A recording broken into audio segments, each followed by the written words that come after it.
আজকের ক্লাসে আপনাদের সকলকে স্বাগত জানাচ্ছি। কেমন আছেন সবাই? জি আলহামদুলিল্লাহ আমি ভালো আছি।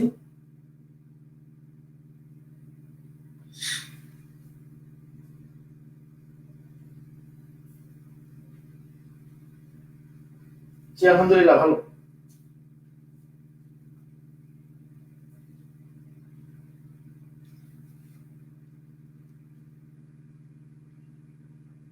ওয়ালাইকুম আসসালাম।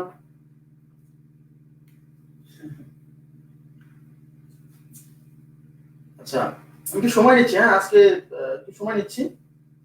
আপনারা তো জানেন আমি সময় নেই, আর 2 মিনিট সময় নিব। সবাই জয়েন করতে দিচ্ছি সবাইকে।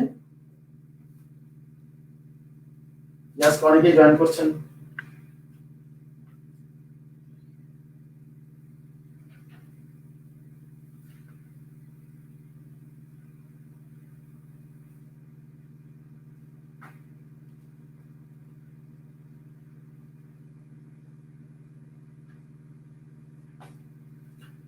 আচ্ছা, আপনাদেরকে আমি জিওমেট্রির যে প্রথম প্রথম পার্টের একটা শীট দিয়েছি, ওখানে দেখবেন মোটামুটি 100 না 80টা বা 82টা অঙ্কের মতো আছে এবং থিওরি আছে।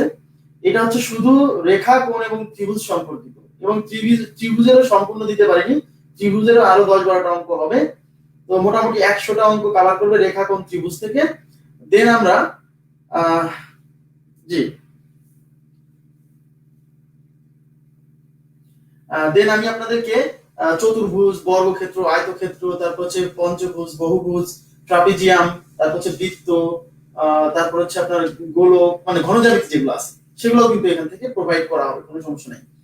ঠিক আছে, কিন্তু আমি প্রথমে আপনাদেরকে মানে একসাথে তো আসলে এক টাইমে দিতে পারছি না, কারণ এই জিনিসটা করতে সময় লাগছে। কারণ প্রত্যেকটা জিনিস যেন কোনো একটা বাদ না পড়ে, কোনো থিওরি যেন বাদ না পড়ে, অঙ্কগুলো যেন বাদ না পড়ে, সবগুলা দেওয়ার চেষ্টা করছি। তো জি, এই জন্য একবারে দিতে পারিনি, না হলে একবারে দিয়ে দিতাম। তো প্রথম পার্ট দিলাম, তারপর আমি আর কিছুদিন পর আবার দিয়ে দিব। আচ্ছা, প্রিলিতে জিওমেট্রির গুরুত্ব আহ, জানেন আপনারা সবাই, যে 3 মার্কসের প্রশ্ন আসে জিওমেট্রি থেকে। 3 মার্কসের প্রশ্ন প্রিলিতে আসবে। আর মানসিক দক্ষতায় যে 15টা প্রশ্ন আসে, সেখানে জিওমেট্রির হেল্প লাগবে অন্তত একটা কোশ্চেন সলভ করতে বা 2টা কোশ্চেন সলভ করতে জিওমেট্রির হেল্প লাগবে। বিশেষ করে পিথাগোরাসের উপপাদ্য থেকে, সাধারণত পিথাগোরাসের উপপাদ্যের অ্যাপ্লিকেশন থেকে মানসিক দক্ষতায় একটা প্রশ্ন এসে থাকে। ওকে, তাহলে জিওমেট্রির গুরুত্ব মোটামুটি ধরে নিতে পারেন 3 মার্কস, মোটামুটি 4 মার্কস আপনি জিওমেট্রির হেল্প নিয়ে সলভ করতে হবে পিডিতে। আর রিটেনও জিওমেট্রি থেকে 10 মার্কসের কোশ্চেন সাধারণত এসে থাকে, সবসময় 10 মার্কসের এসে থাকে, এর চেয়ে বেশিও আসতে পারে, 10 বা 15 এই রেঞ্জের মার্কস হয়। ঠিক আছে, আচ্ছা, তো এখন আমরা শুরু করব। তার আগে আপনাদের বলে নিচ্ছি, যারা অনেকদিন পরে লাইভে আসছেন, মানে আর কি জিওমেট্রি ক্লাস করবেন বলেই আসছেন আমি জানি, কারণ আজকে এত লোকজন মনে হচ্ছে। হ্যাঁ, আচ্ছা, এখন প্রশ্ন হচ্ছে, প্রথমে হচ্ছে ওই গত ক্লাসের কিছু অংশ বাদ আছে, বুঝছেন?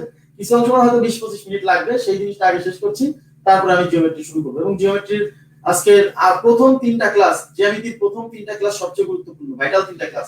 এই 3টা ক্লাস যে ভালো করে বুঝবে, সে কিন্তু একা একা জ্যামিতি সলভ করতে পারবে। ঠিক আছে, তাহলে আমরা শুরু করে ফেলছি। জি, প্রাইমারিতেও আসে ভাই, প্রাইমারিতেও আসে, সব জায়গাতেই আসে, গুরুত্ব আছে, গুরুত্ব কোথাও কম না। তাহলে আমরা শুরু করি। হ্যাঁ, আগে গত দিনের, আপনারা কেউ লাইভ থেকে কিন্তু লিভ নিয়ে না, হ্যাঁ, গত দিনের কিছু অংশ বাকি আছে সেটাকে পড়ে তারপর আমরা জ্যামিতি শুরু করছি। হয়তো সর্বোচ্চ 20-25 মিনিট লাগবে, বা আপনারা যারা মনে করছেন যে এটা পরে করবেন, তাহলে 20-25 মিনিট পরে জয়েন করেন, সমস্যা নেই। ওকে, আচ্ছা, আমরা ক্লাস শুরু করি। তাহলে গতদিন আমরা যে অঙ্কগুলো করছিলাম তার ভেতর 2-3টা অঙ্ক বাকি থেকে গেছিল, 2-3টা না, ঠিক হয়তো 10-12টা অঙ্ক হবে।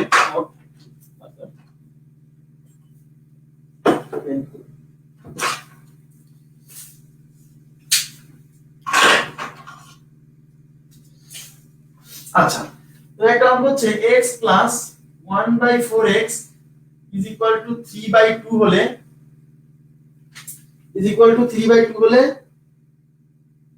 আচ্ছা, 8x কিউব, একটা নতুন মার্কার দেওয়া হবে, is equal to what? 8x cube plus 1/8x cube is equal to what? এটা 1/8x কিউব, হ্যাঁ, ইজ ইকুয়াল টু হোয়াট? আচ্ছা, তাহলে আমাদেরকে দেখেন, প্রথমে আমাদের যে ভ্যালুটা বের করতে হবে সেটার দিকে তাকালে আমরা দেখতে পাচ্ছি যে 8x কিউব 1/8x কিউব। আচ্ছা 8 হয় কিভাবে? x কিউব মানে বুঝতেই পারছেন ঘনতে যাবে তাই না, ঘন করতে হবে তাই তো, হ্যাঁ ঘন করতে হবে। আচ্ছা ঘন করতে হবে আবার 8 হচ্ছে 2 এর কিউব করে হয়, আবার এখানেও কিন্তু তাহলে 2 আনতে হবে x আনতে হবে, তার মানে আমাকে 2x টার্মটা আনতে হবে, এখানে 2x টার্মটা আনতে হবে, এখানে তো x আছে 2x নাই, তাহলে এখানে 2x বানানোর জন্য 2 দিয়ে গুণ করতে হবে, আবার এখানেও কিন্তু 2x বানাতে হবে, তাহলে এইটাকে যদি 2 দিয়ে দুই পাশে গুণ করে দিই তাহলে এখানে 2x আসবে, এখানে 2 আসবে, এই 2 দিয়ে এটাকে কাটলে পরে 2x হবে ব্যাস। তার মানে আমাকে আগে দুই পাশে 2 দিয়ে গুণ করতে হবে, তাহলে 2 দ্বারা গুণ, 2 দ্বারা গুণ করি, 2 দ্বারা গুণ করলে এই পাশে 2 x plus 1/4x is equal two 2 3/2, এক পাশে গুণ করা যায় না, দুই পাশে গুণ করতে হয়, তাহলে এটাকে ক্যান্সেল, এই 2 দিয়ে গুণ করলে 2x হবে, আর এই 2 দিয়ে এখানে গুণ হলে এই 2 ডিভাইডেড বাই 4x, এই 2 দিয়ে 4 কাটলে 1/2x, ঠিক আছে, ইজ ইকুয়াল টু এটা কেটে 3। এখন দেখেন এইটা বানাতে হলে আমাকে ঘন করতে হবে, কেন? কারণ 2x এর উপর কিউব হলেই কিন্তু 8x কিউব হবে, তাহলে আমরা দুই পাশে কি করব, হ্যাঁ ঘন করব, তাহলে ঘন করে, তাহলে দুই পাশে ঘন করি, তাহলে এই পাশে কি হচ্ছে 2x প্লাস 1/2x এর whole cube is equal to 3 cube, ঠিক আছে, দুই পাশে আমরা কি করে দিলাম, ঘন করে দিলাম। এখন তাহলে a প্লাস b হোল কিউবের সূত্র তাহলে a কিউব মানে 2x এর কিউব, একবার লিখছি না, a cube plus 3a b into a plus b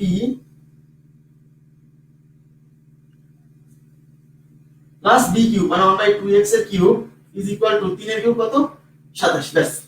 এবার দেখেন এই 2x কিউব মানে 8x কিউব, আর এই 1/2x কিউব মানে হচ্ছে 1/8x কিউব, এই দুটাকে যেটা লাগবে আমরা সেটা এক পাশে নিয়ে আসলাম, এটাকে এই সামনে নিয়ে আসলাম, এই 2x 2x ক্যান্সেল, এটা 3, আর এই যে 2x 1/2x এইটার ভ্যালু আগেই বের হইছে দেখেন 3, মানে এই ভ্যালুটা আমরা এখানে বসাই দিব, তাহলে এই টুকের পরিবর্তে 3 আর এই জায়গায় আছে 3, তার মানে প্লাস 3 ইনটু 3, এই যে, আর এটাতে এই পাশে নিয়ে আসছি, তাহলে ওই পাশে কত 27 ইজ ইকুয়াল টু 27। এখন দেখেন এটা 8x cube plus 1/8x cube is equal two 27, এই 3 3 এ 9 এর সাথে বিয়োগ হবে, 27 মাইনাস 9, 27 থেকে 9 গেলে 18, তার মানে 8x কিউব প্লাস 1/8x কিউবের ভ্যালু হচ্ছে 18। ক্লিয়ার আছে বিষয়টা?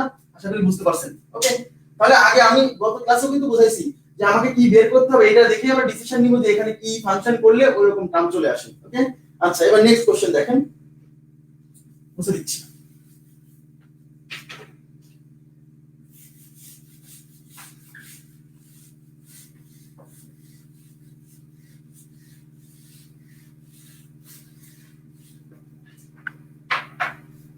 আচ্ছা নেক্সট কোশ্চেনটা হচ্ছে twice x plus 2 divided by 9x is equal to 4 হলে 27x cube plus 1 divided by 27x cube is equal to what? আচ্ছা তাহলে আমাদেরকে বের করতে হবে এই 27x cube plus 1 by, screenshot নিয়ে নেবেন যারা অঙ্ক তুলছেন তারা স্ক্রিনশট নিয়ে নেবেন, পরে দেখে নেবেন, যদি তুলতে না পারেন পরে দেখে নেবেন। তাহলে এই ভ্যালু বের করতে হবে, এই 27x কিউব আসবে যদি 3x এর উপর কিউব দেওয়া হয়, কারণ 3 এর কিউব 27, x এর কিউব তো x কিউব, তার মানে আমাকে 3x আনতে হবে। দেখেন এখানেও 3x, এখানেও 3x আনতে হবে, তাহলে এখানে কি করলে 3x আসে, তাহলে এখানে 3 আনতে হবে, তার মানে 3 দিয়ে গুণ করতে হবে, তাহলে আবার এই 2 কে সরাই দিতে হবে, কেন? কারণ এখানে আনতে হবে 3x, তাহলে প্রথম কাজ হচ্ছে 2 সরাতে হবে, 2 সরানো মানে হাফ দিয়ে গুণ করা, আবার 3 আনতে হবে মানে 3 দিয়ে গুণ করতে হবে, মানে একই সাথে 3 দিয়ে গুণ করতে হবে আবার 2 দিয়ে ভাগ করতে হবে, এইজন্য একবারে 3/2 দ্বারা গুণ, 3/2 দ্বারা গুণ, তাহলে 3/2 দ্বারা গুণ করলে এখানে কি হচ্ছে 2x plus 2 divided by 9x is equal to 4 into 3/2, বাস। এবার এই 3/2 দিয়ে এখানে গুণ করেন, তাহলে 3/2 ইনটু 2x ইজ, এখন এটা দিয়ে এখানেও গুণ, plus 3/2 into 2/9x is equal two, এটাতে 2 2 4, 3 2 6, এবার দেখেন 2 2 ক্যান্সেল, তাহলে এখানে হয়ে গেল 3x, এখানে 3 দিয়ে কাটলে 3 বার যায়, এই 2 দিয়ে ক্যান্সেল, তাহলে হয়ে গেল 1/3x, আমাদের যেটা দরকার চলে আসছে, দেখেন 3x 1/3x is equal two, দুই পাশেই তো এই পাশে 6 হইছে, এখন দেখেন আমাদের কাঙ্ক্ষিত নাম চলে আসছে, এখন এখানে ঘন করলেই কিন্তু এটা চলে আসবে, তাহলে দুই পাশে কি করব, ঘন করে দিব, তাহলে দুই পাশে ঘন করে দিই, তাহলে 3x 1/3x এর cube is equal to 6 cube. Okay, আচ্ছা এখন ঘন সূত্র a b হোল কিউব, তাহলে a কিউব একবার লিখছি, আর 3x এর হোল কিউব লিখব না, এটা কিউব করলে হবে 27x কিউব, এই যে x কি a cube plus B cube মানে 1/3x এর কিউব করলে 1/27x কিউব প্লাস 3ab মানে 3 into 3x into 1/3x into a plus b। আচ্ছা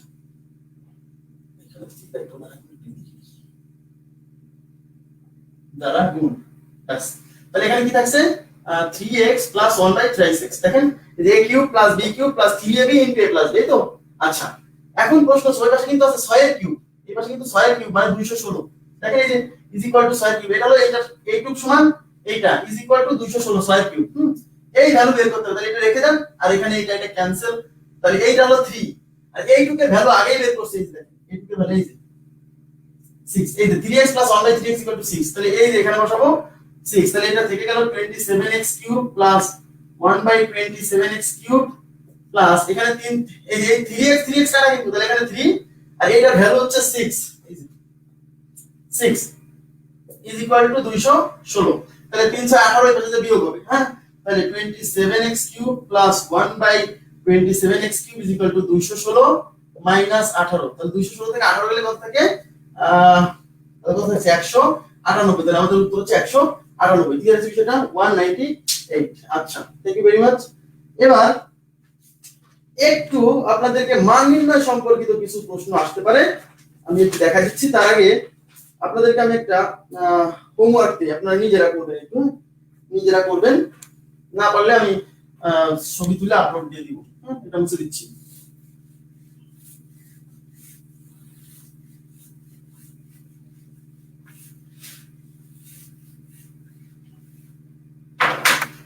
আচ্ছা সেটা হচ্ছে এই যে x plus 1/x is equal to 3 হলে x to the power 6 plus 1/x to the power 6 is equal to what? এই অঙ্কটা আপনারা নিজেরা করবেন, বুঝছেন?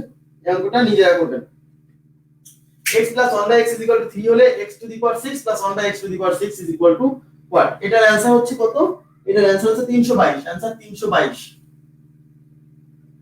322 নিজেরা একটু করবেন, ঠিক আছে? আচ্ছা আচ্ছা আর একটা অঙ্ক আমি একটু দিচ্ছি। আচ্ছা এখানে আছে হচ্ছে a cube minus b cube is equal two 513 এবং a minus b is equal to 3 হলে ab এর মান কত? ab এর মান কত? আচ্ছা তাহলে দেওয়া আছে দেখেন কি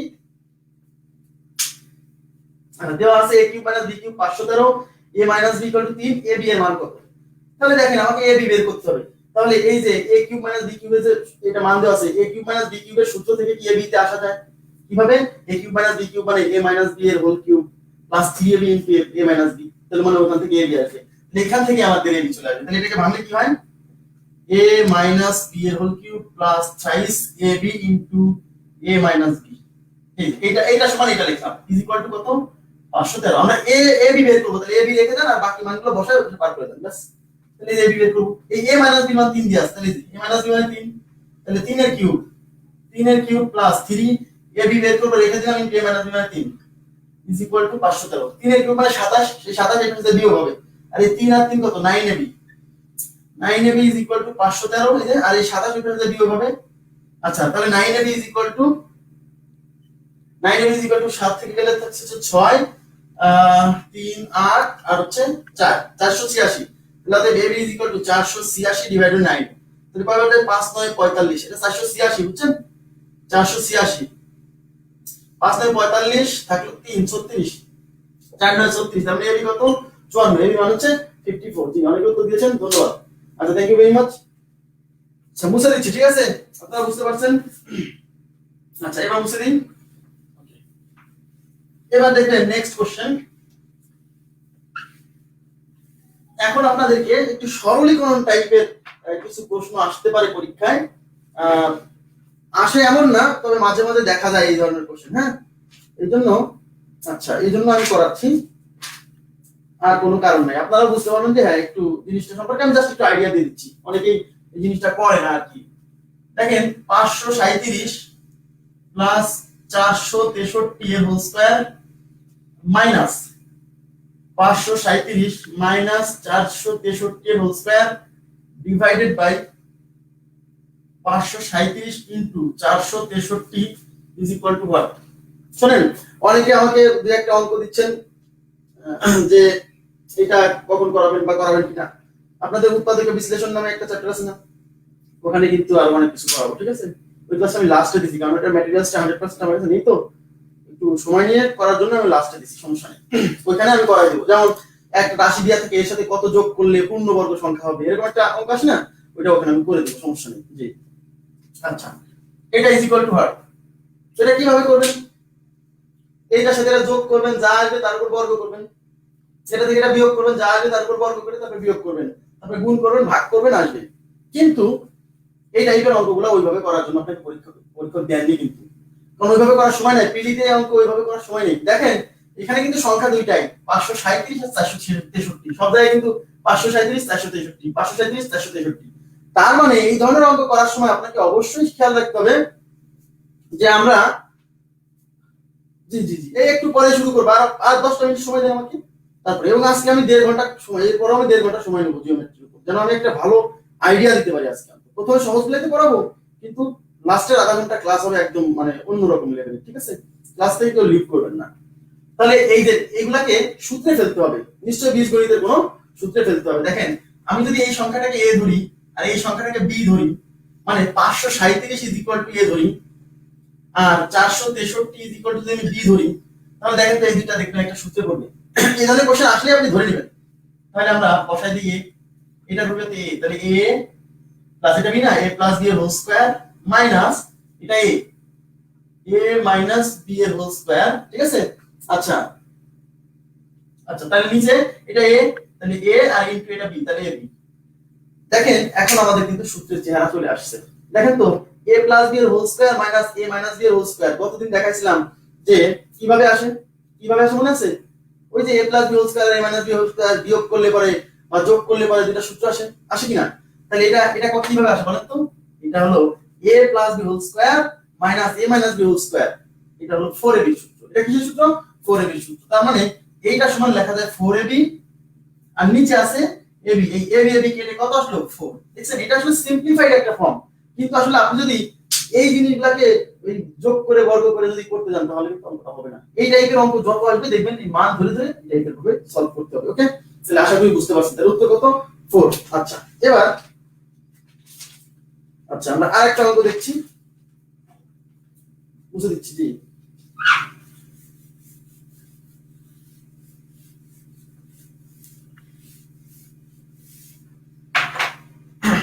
আরেকটা অঙ্ক হচ্ছে 197 প্লাস 73 এর হোল স্কয়ার প্লাস 197 মাইনাস 73 এর whole square divided by 6 into 197 এর হোল স্কয়ার প্লাস 73 এর হোল স্কয়ার, এটা ইজ ইকুয়াল টু হোয়াট? তো একই জিনিস, যখন এরকম দেয়া থাকে আমরা কি করব? এ বি ধরে নিব, এটাকে এ ধরবো, এটাকে বি ধরবো। তাহলে 197 কে ধরি, 197 ইজ ইকুয়াল টু এ আর 73 is equal to B. Okay, তাহলে এখানে এ প্লাস বি এর হোল স্কয়ার, এই যে প্লাস এ মাইনাস বি এর হোল স্কয়ার, নিচে কি 6 কিন্তু এটা, হ্যাঁ 6 আর এটা কিন্তু a, 6 ইনটু এটা কিন্তু a স্কয়ার, এটা a স্কয়ার প্লাস এটা কি b না, তাহলে b স্কয়ার। এবার দেখেন তো a plus b whole square plus a minus b whole square, মনে আছে এই a plus b whole square আর a minus b whole square যোগ করে কি পাওয়া যায়? কি পাওয়া যায়? 2 into a square plus b square. মনে করে দেখেন 2 into a square plus b square is equal to a plus b whole square plus a minus b whole square, মনে আছে না? এখন প্রশ্ন হচ্ছে আমি এটা যদি আমি লিখি 2 into a square plus b square, নিচে আছে কি 6 into a square plus b square, এটা ক্যান্সেল, দেখছেন সব কেটে যাবে, লাস্টে যে একটা সিম্পল একটা ফর্ম হবে। হ্যাঁ তাহলে কত হচ্ছে 2/6, এটাকে আবার কাটা যায় কত 1/3, তাহলে উত্তর হচ্ছে 1/3। হ্যাঁ 1/3 উত্তর। আচ্ছা বোঝা গেছে বিষয়টা? তাহলে এই টাইপের কোশ্চেন আসলে আমরা এইভাবে সলভ করব, বুঝে দিচ্ছি। জি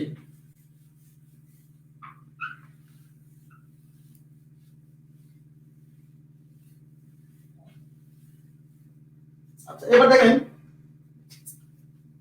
আরেকটা কোশ্চেন হচ্ছে 2 ইনটু 1097 প্লাস 189 এর whole square minus 1097 minus 189 whole square divided by 5 into 1097 into 189 is equal to what? একই জিনিস দেখেন, এখানে দুটো সংখ্যা আছে, এই দুটো সংখ্যাকে আমরা কি করব, এটাকে a ধরবো, এটাকে b ধরবো, ধরে দেখবেন লাস্টে একটা কি আসবে, সূত্র যা আসুক কাটাকাটি হয়ে নিশ্চিত একটা সিম্পলিফাইড ফর্ম আসবে। তাহলে এটা 2, এটাকে a ধরেন, 1097 কে a ধরেন, তাহলে a প্লাস এটাকে b ধরেন, 189 কে b ধরেন, হোল স্কয়ার মাইনাস এটাকে a ধরেন, মাইনাস এটাকে b ধরেন, এর হোল স্কয়ার, নিচে 5 ইনটু এটা a এটা b, তাহলে 5ab। আচ্ছা ঠিক আছে, তাহলে a plus b whole square minus a minus b whole square, এটা মানে 4ab। এটা কিসের সূত্র? 4ab সূত্র। তাহলে এটা পরিবর্তে আমরা লিখব 4ab। তাহলে উপরে আছে 2 ইনটু 4ab আর নিচে তো 5ab আছে, এই দেখেন ab ab ক্যান্সেল, তাহলে 4 দুগুণী 8 বাই 5, ঠিক আছে না? ঠিক নেই, 8 বাই 5, তাহলে উত্তর হচ্ছে 8 বাই 5। বুঝা গেছে বিষয়টা? তাহলে এই টাইপের কোশ্চেন কিন্তু পরীক্ষাতে সিম্পলিফাইড ফর্ম, এরকম সিম্পল ফর্ম তৈরি করা আসতে পারে, কিন্তু দেখে ঘাবড়ানোর কিছু নাই যে এটা আমি কি করে যোগ করব তারপর বর্গ করব। যোগ করে বর্গ করা লাগবে না ভাই, কারণ এটা এইভাবে আসবে 2 বাই 5 8 বাই 5 আসছে না, যে 8 বাই 5 আসবে। আচ্ছা মুছে দিচ্ছি, এটা মুছে দিচ্ছি। হ্যাঁ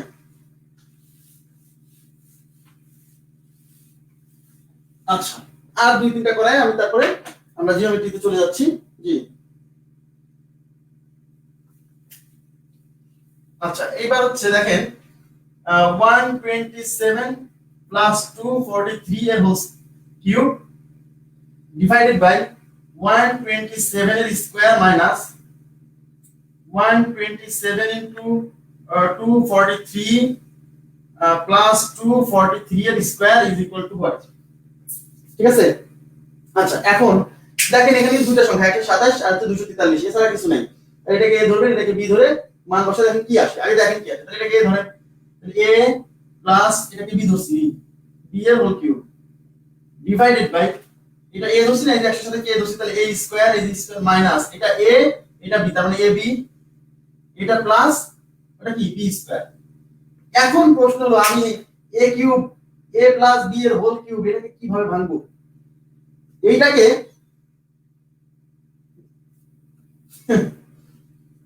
আচ্ছা a প্লাস b এর হোল কিউব, জি a প্লাস b এর হোল কিউব এটাকে কিভাবে ভাঙলে পরে এটা কাটে বা এটার সাথে এটা ম্যাচ করে? তো আমরা জানি a প্লাস b এর হোল কিউবের একটা উৎপাদকের ফর্মুলা আছে না, a plus b into a square minus ab plus b square. আমরা ওই সূত্রে যাব কেন? কারণ নিচে যেহেতু এই ফর্মটা আসছে, তাহলে এই ফর্মটা ভ্যানিশ করা যাবে উপরে যদি ভেঙে লিখি। মানে আমরা আসলে ম্যাচ করে দেখবো যে কি করলে সুবিধা হয়, কাটাকাটি যায়। তাহলে আমরা কি করব, এবার এটাকে আমরা, ঠিক আছে। আচ্ছা তাহলে এটাকে কি লিখবো, a plus b into a square minus ab plus b square, b square নিচে কি থাকলো, এই যে a square minus ab plus b square. তাহলে এই অংশটা এই অংশটা কেটে দেওয়ার জন্য কাজ করলাম, তাহলে আমাদের উত্তর কি আসবে, a প্লাস। তাহলে উত্তর হলো a প্লাস b। এখন a b কি দোষে, a প্লাস b অপশনটা এরকম থাকবে না, আপনি তো a আর b ধরে নিছিলেন, তাহলে আমাদের উত্তরে থাকবে a প্লাস b ছোট করে তাই। তাহলে এটা a দোষে, এটা b দোষে, বসা দেন। তাহলে 127 যোগ 243, তাহলে 3 আর 7 10 এর শূন্য হাতে 1, 5 আর 2 7, তাহলে 370। তাহলে উত্তর হচ্ছে 370। জি আচ্ছা, উত্তর হচ্ছে 370। জি ওকে। এবার আমরা আরেকটা অঙ্ক করব, এই আরেকটা অঙ্ক করে আমরা এই চ্যাপ্টার কি করব, ক্লোজ করব। তারপরে আমরা জিওমেট্রি শুরু করছি। অনেকে জয়েন করেছিলেন, ভয়ে চলে গেছে এই চ্যাপ্টার দেখে, তাদের আবার আসার কথা, দেখা যাক আসে কিনা, না আসলে পরে দেখে নিবে তারা, কোনো সমস্যা নেই। ওকে, a প্লাস b কিন্তু অপশনে থাকবে না, যে a প্লাস b দিবেন আপু, a প্লাস b অপশনে থাকবে না, কারণ a b তো ধরে নিয়েছিলাম, ওইগুলার মান আরো বসাই দিতে হবে। হ্যাঁ, যদি লাস্টে a b এগুলো থাকে তাহলে লাস্টেটা বসাই দিতে হবে। আচ্ছা এবার দেখেন লাস্ট কোশ্চেন, সেটা হচ্ছে 43 এর cube minus 21 cube divided by 43 minus 21 plus 43 into 21 is equal to what? এটা কত? আচ্ছা এবার দেখেন, এটাই লাস্ট কোশ্চেন, এটাই আমাদের আজকের বীজগণিতের শেষ কোশ্চেন। আর একটা লেকচার তো থাকলো, একটা মানে একটা টপিক থাকলো উৎপাদক বিশ্লেষণ, তার সাথে আরো 2-3টা জিনিস পড়াই দিব, সেটা লাস্টে। হ্যাঁ আচ্ছা, তাহলে এবার দেখেন এই যে 43 একটা সংখ্যা, 21 একটা সংখ্যা, তাহলে 43 কে ধরেন, 21 কে বি ধরেন, বি ধরে সলভ করেন, তাহলে 43 আমি লিখে রাখছি। হ্যাঁ, আর 21 কত? বি। Okay fine. তাহলে আমরা লিখে রাখলাম। এখন এখানে এটাকে a কিউব মাইনাস 21 মানে b কিউব, নিচে a মাইনাস b প্লাস এটা হলো a আর এই হচ্ছে b, ab। দেখেন তো ঠিক আছে কিনা? এইবার a কিউব মাইনাস b কিউবকে কেমন ভাবে ভাঙলে পারে এর নিচের অংশটা কাটা যাবে? এই যে a কিউব মাইনাস b কিউবকে যদি আমরা a কিউব মাইনাস b কিউবের একটা অংশ করতে জানি না, a minus b into a square. আচ্ছা সবই করাবো ভাই আমার, আপনারা দেখেন যারা কমেন্ট করছেন যে এটা করাবো কিনা ওটা করাবো কিনা, আপনাদের কিন্তু আমি একটা রুটিন দিছিলাম, ওই রুটিনে কিন্তু সব যা যা করাবো সব লেখা ছিল কিন্তু, হ্যাঁ সবই করাবো, বাদ যাবে না কেউ, হ্যাঁ কাউকে বাদ দিব না। আচ্ছা তাহলে এখানে কি হচ্ছে, আমি লিখতে পারি এটা কাটার জন্য, নিচেটা কাটার জন্য এটাকে ওই ফরম্যাটে সাজালাম, a minus b into a square, a square plus ab plus b square, নিচে আছে কি a minus b plus plus ab, কিন্তু এটা ক্যান্সেল, তাহলে কি হলো এটা এরকম হলো, দেখেন a square plus ab plus b square, তার সাথে আছে প্লাস ab, এই ab আর ab যোগ করে 2ab, তার মানে a square plus 2ab plus b square. এখন এটা সূত্রে বলতে a square plus 2ab plus b square মানে a প্লাস b এর হোল স্কয়ার, বাস। হ্যাঁ লাস্ট হলো a প্লাস b এর, ঠিক আছে, হোল স্কয়ার। আচ্ছা তাহলে a প্লাস b এর হোল স্কয়ার, তাহলে a হচ্ছে 43, b হচ্ছে 21 বসান, তাহলে এটা হচ্ছে 43 প্লাস 21 এর হোল স্কয়ার, 43 প্লাস 21 কত হচ্ছে? 40 প্লাস 21 না, 43 3 প্লাস 21, হ্যাঁ তাই তো। তাহলে কত হচ্ছে? এটা হচ্ছে 3 আর 1 4 আর হচ্ছে 64 স্কয়ার। এখন 64 স্কয়ার করে যা আসবে সেটাই উত্তর। এখন আমরা স্কয়ার করে শিখছিলাম কিনা? স্কয়ার করে শিখছিলাম যে 64 স্কয়ার কিভাবে করব। 64 স্কয়ার প্রথমে 6 স্কয়ার 36, 4 স্কয়ার 16, 4 6 24, 24 2 48, যোগ করে দেন 6 8 আর 1 9, 4 6 10 শূন্য হাতে 1 3 1 4096। দেখেন এই যে স্কয়ার করাটা কিন্তু আমরা বর্গের সংখ্যা শিখছিলাম, সেই জিনিসটা আমাদের এখানে এসে কাজে লেগে গেল। বুঝতে পারছেন কি সেটা? কখন যে কি কোথায় কাজে লাগে তার কোনো ঠিক নেই। আচ্ছা এখন আপনাদের জিওমেট্রি ক্লাস শুরু করব আমরা, তাহলে বীজগণিত আপাতত এখানে সমাপ্ত করছি, আর ওই যে একটা টপিক থাকলো সেটা করা চলে আসছে, কোনো সমস্যা নেই। এখন আপনাদের একটু কথা বলে নিই, সেটা হলো আপনাদের জিওমেট্রি ক্লাস আমি মোটামুটি বলছি যে 10টা ক্লাস দেব মিনিমাম, এবং 10টা ক্লাসে শেষ করা আসলে সম্ভব না, 1.5 ঘন্টার ক্লাস নিয়ে, এই জন্য ক্লাসের ডিউরেশন বাড়ায় 2 ঘন্টা করা হলো, ক্লাসের ডিউরেশন বাড়ায় 2 ঘন্টা করা হলো। হ্যাঁ এখন থেকে ক্লাস হবে 2 ঘন্টা, কারণ না হলে আমি আমার জায়গা থেকে যে যতটুকু জানি সবটুকু দিতে পারবো না, ঠিক আছে? এজন্য ক্লাস টাইম এখন থেকে 2 ঘন্টা, তাহলে বুঝে গেলেন যে 0.5 ঘন্টা ক্লাস বেড়ে গেল, তাহলে 10টা ক্লাস নিলে আমরা 5 ঘন্টা টাইম বেশি পাবো। ওকে আচ্ছা তাহলে আজকে থেকে ক্লাস 2 ঘন্টা, তাহলে ঠিক আছে আমরা শুরু করছি। অনেকে যারা প্রথমে জয়েন করেছেন অনেকে হারাই গেছেন, সমস্যা নাই। এবার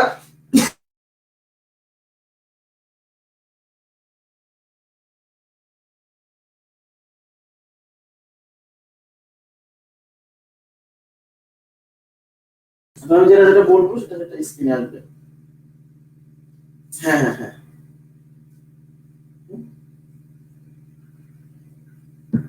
আচ্ছা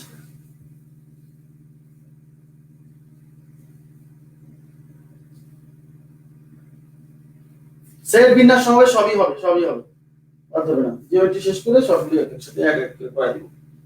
আচ্ছা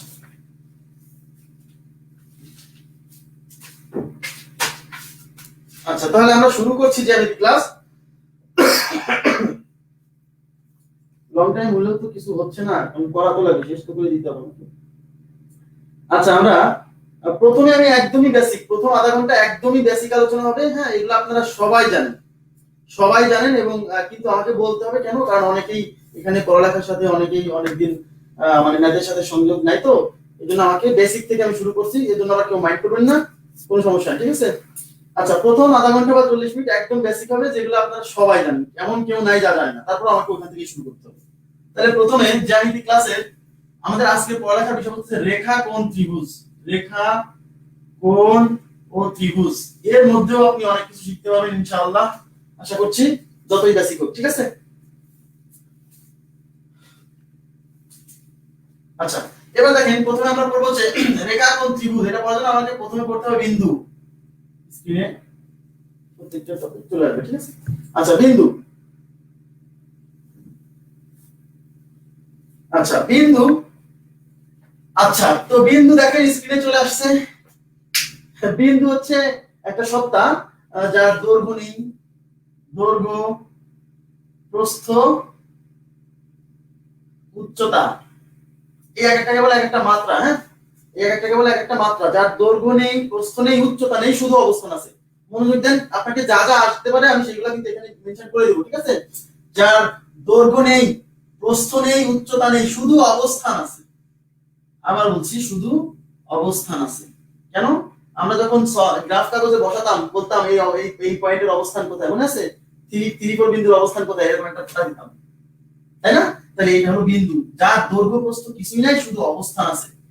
আর এই দৈর্ঘ্য, প্রস্থ, উচ্চতা এগুলোকে বলে এক একটা মাত্রা। একটা একটা বস্তুর মাত্রা 3 মাত্রিক যখন হবে তখন তার দৈর্ঘ্য থাকবে, প্রস্থ থাকবে, উচ্চতা থাকবে। যখন 2 মাত্রিক হবে তখন দৈর্ঘ্য থাকবে, প্রস্থ থাকবে, উচ্চতা থাকবে না। যখন 1 মাত্রিক হবে শুধু দৈর্ঘ্য থাকবে, প্রস্থ, উচ্চতা থাকবে না। আর যখন দৈর্ঘ্য, প্রস্থ, উচ্চতা কিছুই নেই তাহলে বুঝে নিতে হবে সেটা হলো শূন্য মাত্রা। তাহলে বিন্দু হচ্ছে শূন্য মাত্রার সত্তা। এই অংশটি বা পরীক্ষাতে আসে যে বিন্দু কত মাত্রার, বিন্দু হচ্ছে শূন্য মাত্রার সত্তা। আচ্ছা, আমরা একটা পয়েন্ট পাইলাম। তাহলে আবার বলছি, বিন্দু থেকে আপনি যে জিনিসটা জানবেন সেটা হচ্ছে দৈর্ঘ্য নেই, প্রস্থ নেই, উচ্চতা নেই, শুধু অবস্থান আছে। আর জানবেন বিন্দুর মাত্রা কয়টা, বিন্দুর কোনো মাত্রা নেই, শূন্য মাত্রার সত্তা। ওকে, তাহলে বিন্দু হচ্ছে একটা শূন্য মাত্রার সত্তা, কোনো মাত্রা নেই। আচ্ছা, তাহলে বিন্দু গেল। বিন্দুর পরে আমরা পড়বো হচ্ছে রেখা।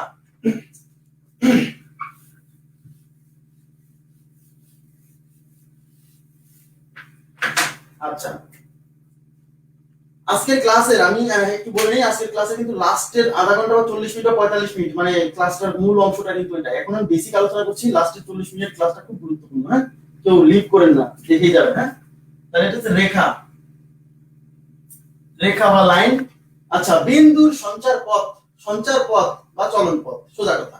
বিন্দুর সঞ্চার পথ মানে বিন্দু যেখান দিয়ে চলে সেটা হলো রেখা। তাহলে বিন্দু তো এরকমও চলতে পারে, বিন্দু এরকমও চলতে পারে। একটা বিন্দু আমি আঁকালাম, এবারে চলছে, চলছে এরকম চলতে পারে, আবার বিন্দুটা এরকম চলতে পারে। তার মানে বিন্দুর সঞ্চার পথ মানে বিন্দুর চলন পথ হচ্ছে রেখা।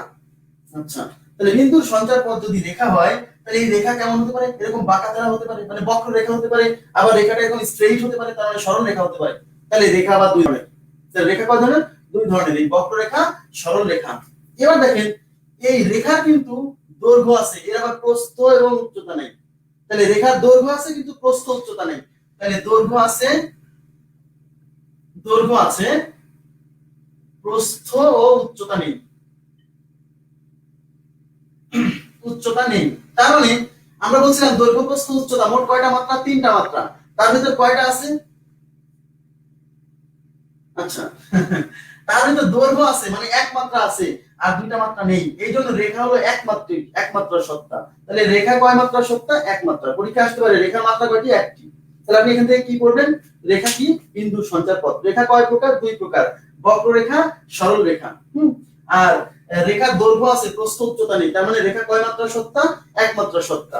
এবং খুবই গুরুত্বপূর্ণ একটা ইনফরমেশন হচ্ছে, এই রেখার কোনো প্রান্ত বিন্দু নেই। মানে এটা চলছে, এদিকে চলবে কতদূর পর্যন্ত? অসীম দূর পর্যন্ত। আর এদিকে অসীম দূর পর্যন্ত। এই জন্য রেখার দুই পাশে এরকম দুইটা তীর চিহ্ন থাকবে। কেন? সংখ্যা রেখার মতো চলবে। এর কোনো প্রান্ত বিন্দু নেই। ভেরি ভেরি ইম্পর্টেন্ট একটা কোশ্চেন, সেটা হচ্ছে রেখার কোনো প্রান্ত বিন্দু নেই।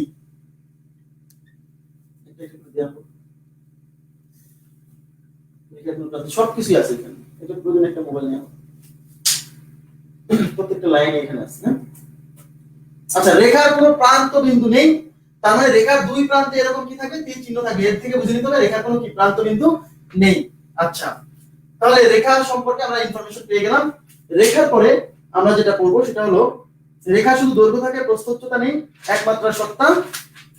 আচ্ছা, এইবার 2 নাম্বার পয়েন্ট আছে, একটি বিন্দু হতে অন্য বিন্দু পর্যন্ত কেবলমাত্র একটি সরল রেখা আঁকা যায়।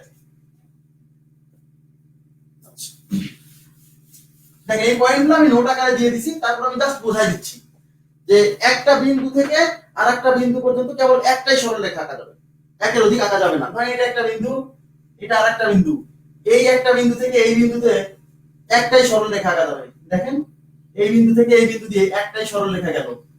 এখন যদি বলেন যে এই বিন্দু থেকে ওই বিন্দু দিয়ে আরেকটা সরল রেখা যাবে, কখনোই পসিবল না। কেন? আপনি যদি এই বরাবর না দেন তাহলে এই বরাবর দিলে কিন্তু আর ওই বিন্দু দিয়ে যাবে না, এই বরাবর দেন ওই বিন্দু দিয়ে যাবে না।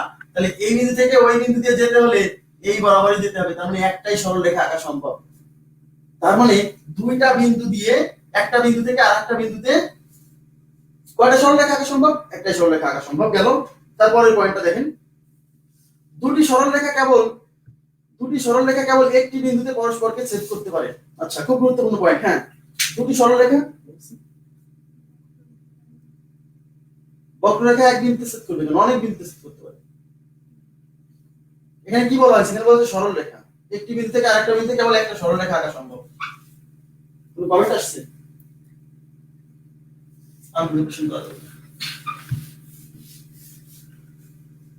আচ্ছা, তাহলে একটা বিন্দু থেকে আরেকটা বিন্দুতে কেবল একটা সরল রেখা আঁকা সম্ভব, আর দুটি সরল রেখা কেবল একটি বিন্দুতে পরস্পরকে ছেদ করতে পারে। ধরেন এটা একটা সরল রেখা, এটা আরেকটা সরল রেখা। এই সরল রেখা দুইটা যদি পরস্পরকে কখনো ছেদ করে তাহলে সেই ছেদ বিন্দু একটাই হবে। দুইটা সরল রেখা পরস্পরকে একাধিক বিন্দুতে ছেদ করতে পারে না, ছেদ বিন্দু একটাই হবে। দেখেন আপনি অন্যভাবে আঁকান হবে না, ছেদ বিন্দু একটাই। এই ছেদ বিন্দুকে বলা হয় সরল রেখা দুইটার সাধারণ বিন্দু। সাধারণ বিন্দু, আবার বলছি, দুইটা সরল রেখার ছেদ বিন্দুকে বলে সাধারণ বিন্দু। ঠিক আছে, দুইটা সরল রেখা পরস্পরকে যদি ছেদ করে, সবসময় যে ছেদ করবে এরকম কোনো কথা না, যদি ছেদ করে তাহলে একটা বিন্দুতেই ছেদ করবে। ওকে, আচ্ছা, এই ছেদ বিন্দুকে বলে সাধারণ বিন্দু। কেন সাধারণ বিন্দু? কারণ ওই বিন্দুটা এই সরলরেখার উপর আছে, ওই বিন্দুটা এই সরলরেখার উপর আছে, এইজন্য ওই ছেদ বিন্দুকে বলে এই সরলরেখা দুটো সাধারণ বিন্দু। এই জন্য পরীক্ষায় এরকমও আসছে যে দুইটা সরলরেখার সাধারণ বিন্দু কয়টা, সাধারণ বিন্দু সর্বোচ্চ কয়টা থাকতে পারে? দুইটা সরলরেখার সাধারণ বিন্দু সর্বোচ্চ কয়টা থাকতে পারে? একটা। সাধারণ বিন্দু মানেই ভাই ছেদ বিন্দু। ঠিক আছে, বোঝা গেছে কি বিষয়টা? সাধারণ বিন্দু মানেই ছেদ বিন্দু। আচ্ছা, সাধারণ বিন্দু কেন মনে হচ্ছে? কারণ ওই বিন্দুটা এর উপরে পড়ছে, এর উপরে পড়ছে, আর যখন দুইজনের উপরে পড়ে তখনই তো বলে কমন পয়েন্ট বা সাধারণ বিন্দু। আচ্ছা, ঠিক আছে। এবার দেখেন পরের পয়েন্টটা, যেসব বিন্দু একই সরলরেখায় অবস্থিত তাদেরকে বলে হচ্ছে সমরেখ বিন্দু বলে। আচ্ছা, যেসব বিন্দু একই সরলরেখায় অবস্থিত তাদেরকে সমরেখ বিন্দু বলে। আচ্ছা, 3 বা ততোধিক সরলরেখা কত বিন্দুতে ছেদ করতে পারে? আচ্ছা, 3 বা ততোধিক সরলরেখা, সেগুলোর জন্য বিন্যাস সমাবেশ করে আসতে হবে। সেগুলোর জন্য সমাবেশ করে আসতে হবে। ওই সমাবেশের অঙ্কে আমরা এগুলো নিয়ে আলোচনা করব, যে 10টা সরলরেখা আছে, এদের ছেদ বিন্দু কতটি হতে পারে, এগুলো নিয়ে আলোচনা করব। ঠিক আছে, আচ্ছা। এবার দেখেন, যেসব বিন্দু একই সরলরেখা অবস্থিত তাদেরকে সমরেখ বিন্দু বলে। ধরেন এই বিন্দুটা এর উপর অবস্থিত, এখানে একটা বিন্দু আছে যা এই সরলরেখার অবস্থিত, এই যে এই সবগুলো বিন্দু এই একই সরলরেখার উপর অবস্থিত, এজন্য এই সব বিন্দুগুলোকে বলা হচ্ছে সমরেখ বিন্দু, মানে একই রেখার উপর অবস্থিত। আচ্ছা, তাহলে রেখা গেল, এবার হচ্ছে রশ্মি। আচ্ছা, রশ্মি হচ্ছে এই সরল রেখার হচ্ছে কোনো একটা প্রান্ত বিন্দু থাকে না, রশ্মি হচ্ছে একটা প্রান্ত বিন্দু থাকবে আর একটা প্রান্ত বিন্দু থাকবে না। তাহলে এটা হচ্ছে রশ্মি, এটা হচ্ছে রেখা। ঠিক আছে, এটা হচ্ছে রেখা আর এটা হচ্ছে রশ্মি, পার্থক্য বুঝুন। তাহলে রশ্মির একটা প্রান্ত বিন্দু থাকে, এই যে একটা প্রান্ত বিন্দু থাকে আর একটা বিন্দু নাই। আচ্ছা, তারপর হচ্ছে রেখাংশ।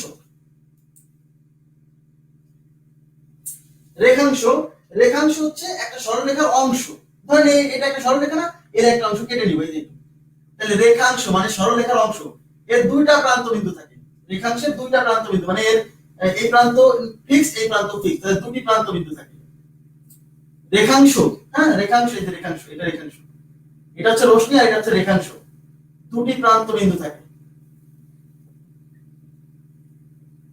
আচ্ছা, তাহলে আমরা রেখা সম্পর্কে যে অ্যানসারটা পাইলাম সেটা হচ্ছে একটা সরলরেখার কোনো প্রান্ত বিন্দু থাকে না, একটা রশ্মির একটা প্রান্ত বিন্দু থাকে, আর রেখাংশের দুইটা প্রান্ত বিন্দু থাকে।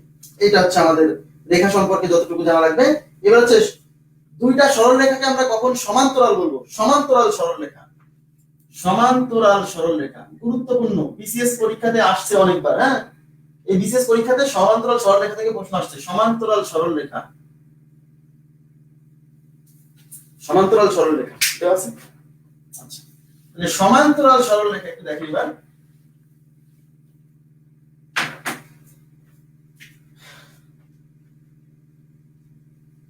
স্লোতে যাচ্ছি, ওখানে সবই লেখা আছে, নোট করা লাগবে না, কারণ আপনাদের সবই লিখে দিয়েছি আমি। ধরেন এটা হচ্ছে এবি এবি একটা সরল রেখা। আচ্ছা, এটা হলো সিডি একটা সরল রেখা। দেখেন, এবি একটা সরল রেখা, সিডি একটা সরল রেখা। এখন এই রেখা দুইটা পরস্পর সমান্তরাল কিনা, মানে দুইটা সরল রেখাকে কখন আমরা সমান্তরাল বলবো সেটা জানতে হবে। দুইটা সরল রেখাকে আমরা তখনই সমান্তরাল বলবো যখন এদের মধ্যবর্তী ডিসটেন্স, এই দেখেন এই যে এটা কি এদের মধ্যবর্তী দূরত্ব না, এই দূরত্বটা সব জায়গাতেই যখন সমান থাকবে। দেখেন এই দূরত্ব এখানে যত, এখানেও কিন্তু তত, এখানেও কিন্তু তত। দুইটা সরল রেখার মধ্যবর্তী দূরত্ব যদি সব জায়গায় সমান থাকে তাহলে ওই সরল রেখা দ্বয়কে পরস্পরের সমান্তরাল বলা হয়। হ্যাঁ, স্লো যাচ্ছি, ঠিক আছে, ধন্যবাদ। আগেরগুলো কি একদমই বোঝেননি? রিমা আপু, স্বপ্নীল মেঘ, আপনারা কি আগেরগুলো বোঝেননি? একটু সহজ কথাবার্তা, এই জন্য একটু জোরে যাচ্ছিলাম, বাট আমি অঙ্ক করানোর সময় অবশ্যই স্লো যাবো, কোনো সমস্যা নেই। তাহলে আবার বলছি, এবি সরল রেখা আর সিডি সরল রেখা, দুইটা সরল রেখা পরস্পরের সমান্তরাল কিনা এটা ডিপেন্ড করবে যে এদের মধ্যবর্তী ডিসটেন্স সব জায়গায় সমান কিনা। এখানে যতটুকু ডিসটেন্স এখানেও তত, এখানেও তত, সব জায়গায় যদি সমান থাকে তাহলে এই সরল রেখা দুইটাকে মানে এবি আর সিডি কে আমরা পরস্পরের সমান্তরাল বলবো। আবার বলছি, দুইটা সরল রেখা পরস্পরের সমান্তরাল তখনই হবে যদি তাদের মধ্যবর্তী ডিসটেন্স সব জায়গাতে কি থাকে, সমান থাকে, তাহলে ওই সরল রেখা দ্বয়কে পরস্পরের সমান্তরাল বলা হয়। তার মানে এবি আর সিডি এর মধ্যে ডিসটেন্স যেহেতু সব জায়গায় সমান, অর্থাৎ এবি সরল রেখা আর সিডি সরল রেখা পরস্পরের কি সমান্তরাল। এবং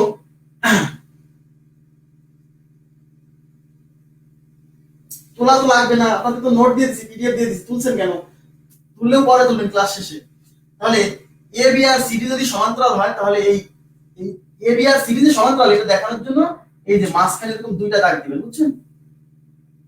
এই যে দুইটা সরল রেখার মধ্যে যদি এরকম দুইটা সমান সমান দাগ থাকে, এরকম লম্বা লম্বি, ঠিক আছে, তাহলে এই সরল রেখা দুইটাকে বোঝায় পরস্পর সমান্তরাল। ওকে, তাহলে এই সরল রেখা আর এই সরল রেখা পরস্পর সমান্তরাল, এই যে এই চিহ্ন থাকলে তাহলে এবি আর সিডি পরস্পর সমান্তরাল। আচ্ছা, এই পরস্পর সমান্তরাল আরো একভাবে বলা যায়। আমরা একটু আগে দেখলাম দুইটা সরল রেখার সর্বোচ্চ ছেদ বিন্দু কয়টা, দুইটা সরল রেখা পরস্পরকে সর্বোচ্চ কয়টা বিন্দুতে ছেদ করতে পারে? সর্বোচ্চ একটা বিন্দুতে ছেদ করতে পারে। এবার দেখেন, তাহলে এই যে দুইটা সরল রেখা পরস্পরকে একটা বিন্দুতে ছেদ করতে পারে, কিন্তু যদি সরল রেখা দুইটা সমান্তরাল হয়, এই যে সমান্তরাল হয়, তাহলে এরা জীবনেও কাউকে কখনো ছেদ করবে না। কেন?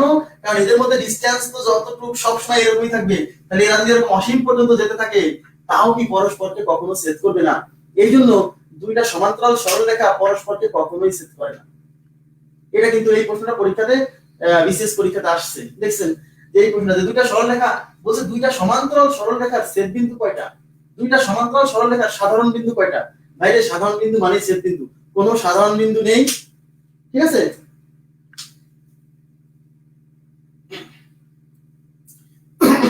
দুইটা সমান্তরাল সরল রেখা কোনো ছেদ বিন্দু হয় না, কোনো সাধারণ বিন্দু হয় না, ঠিক আছে।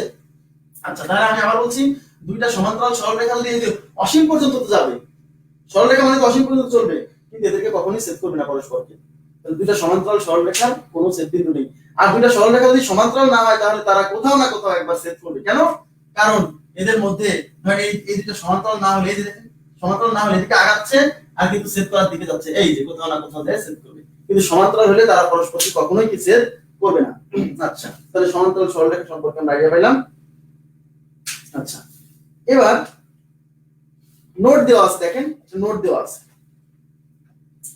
পরস্পর সমান্তরাল নয় এমন দুটি সরল রেখার একটি মাত্র সাধারণ বিন্দু থাকে, অর্থাৎ এরা পরস্পরকে ছেদ করে না। আচ্ছা, এটা তো গেল। আচ্ছা, ওকে, এবার আমরা পড়বো হচ্ছে কোণ। রেখা গেল, রেখা সম্পর্কে আমরা একটু আইডিয়া পাইলাম, এবার পড়বো কোণ। জি, কোণ, রেখা কোণ। কোণ পড়ানোর পরে আমাদের মূল পড়াতে চলে আসবো। জি,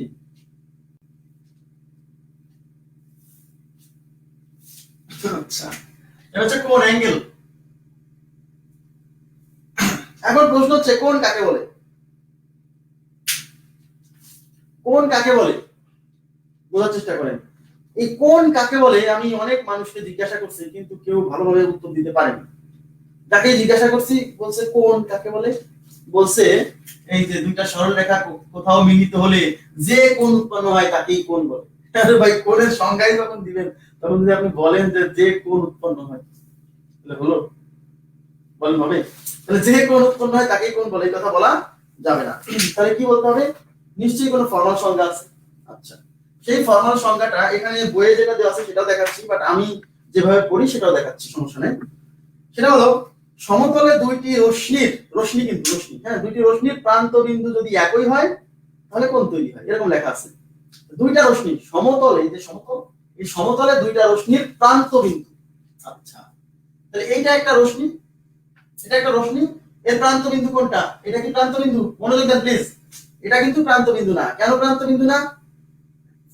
কারণ এটা প্রান্ত বিন্দু না এই জন্যই কারণ এই যে তীর চিহ্ন মানে এদিকে কোনো প্রান্ত নাই, আর রশ্মির প্রান্ত কয়টা? রশ্মির প্রান্ত হচ্ছে একটা। সেই প্রান্ত হলো এইটা, যেটা তীর চিহ্ন, ওইটা তীর চিহ্ন যেদিকে যাচ্ছে ওইদিকে কোনো প্রান্ত নাই, তীর চিহ্ন দ্বারা বোঝাচ্ছে এদিকে চলবে।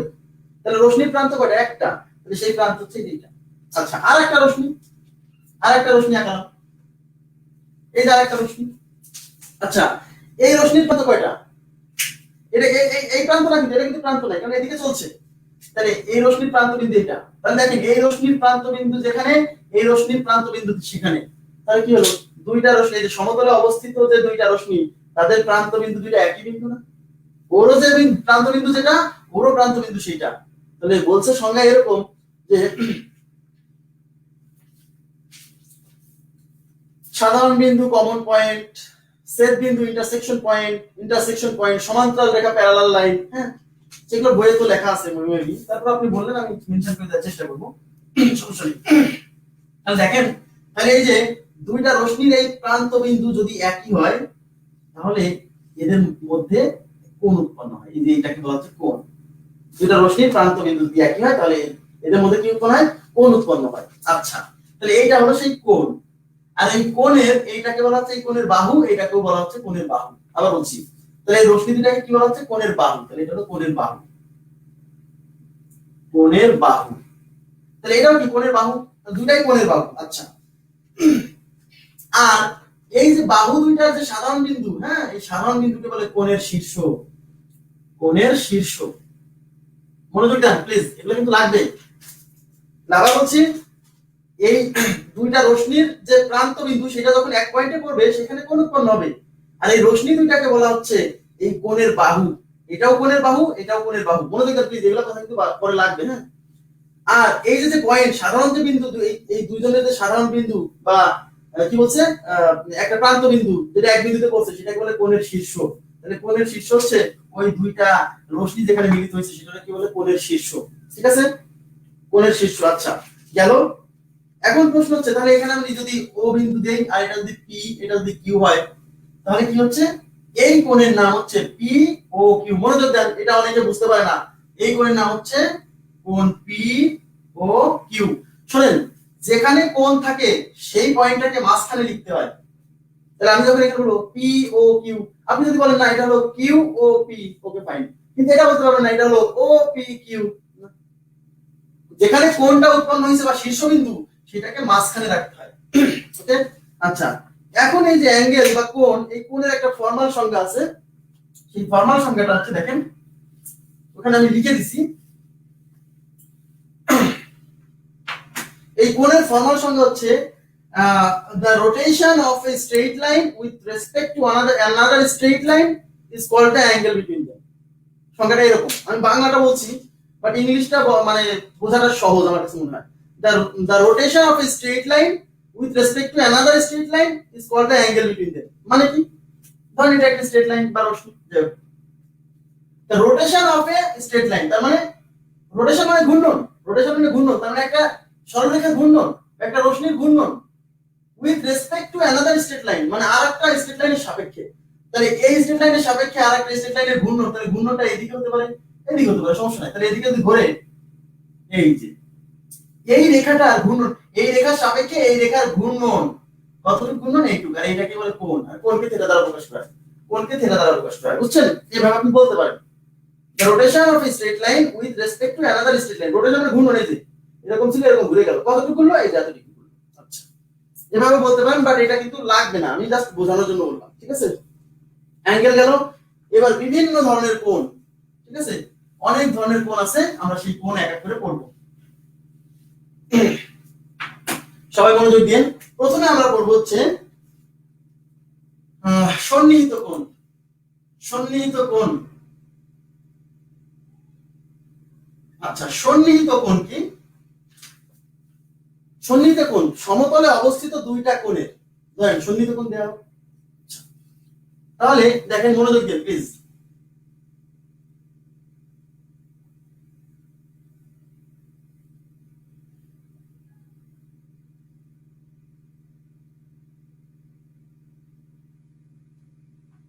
আচ্ছা, এবার কথা হচ্ছে সন্নিহিত কোণ যদি আমি এটাকে পি ধরি, এটাকে যদি কিউ ধরি, আর এটাকে যদি আর ধরি, দেখেন এই বাহু আর এই বাহুর মধ্যবর্তী এই একটা কোণ, এটাকে থিটা 1 দ্বারা প্রকাশ করা। শুনেন, কোণকে থিটা দ্বারা প্রকাশ করে, এই জন্য আমি এই কোণটাকে থিটা 1 দিছি।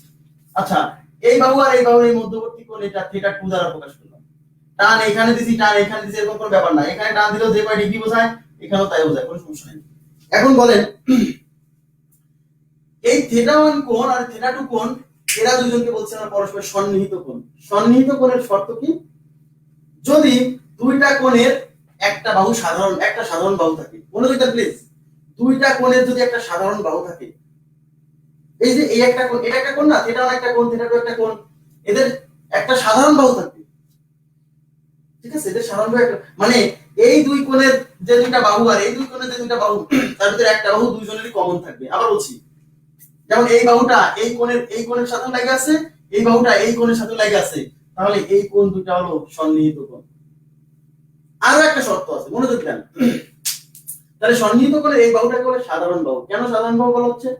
এগুলা কিন্তু কোণের বাহু, প্রত্যেকটা এটাও কোণের বাহু, এটাও কোণের বাহু, এটাও কোণের বাহু। তার ভিতর এই বাহুটা হলো সাধারণ বাহু। কেন? কারণ এই বাহুটা এই কোণের আছে, এই কোণের সাথেও আছে, এই বাহুটা এই কোণের সাথেও আছে। তাহলে পাশাপাশি অবস্থিত দুইটা কোণের যদি একটা বাহু সাধারণ থাকে, তাহলে এই কোণ দুইটাকে বলে সন্নিহিত কোণ। তাহলে শুধু সাধারণ থাকলেই হবে না, এই কোণ দুইটা এই সাধারণ বাহুর বিপরীত পাশে অবস্থিত হতে হবে। একটা যদি এই কোণের এই পাশে অবস্থিত হয়, এই বাহুর এই পাশে অবস্থিত হয়, আর একটা এই বাহুর এই পাশে অবস্থিত হবে, তাহলে সন্নিহিত কোণ হবে, না হলে হবে না।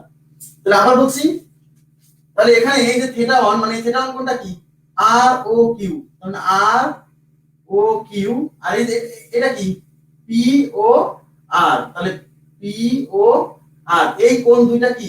সন্নিহিত কোণ। আর কোণের চিহ্ন এই যে এরকম, কোণকে এরকম দ্বারা প্রকাশ পায়, এই যে এরকম দ্বারা প্রকাশ পায় সন্নিহিত। তাহলে সন্নিহিত কোণের শর্ত কি? যে দুইটা কোণেরই একটা বাহু একটা সাধারণ বাহু থাকবে, মানে এমন একটা বাহু যা দুইটা কোণের সাথে লেগে থাকবে, এবং কোণ দুইটা উৎপন্ন হবে এই সাধারণ বাহুর দুই বিপরীত পাশে, একটা এই পাশে একটা এই পাশে, তাহলে সন্নিহিত কোণ। না হলে কিন্তু হবে না। যেমন অনেকে ভুল করে ফেলবে, দেখেন এরকম দিলাম আমি,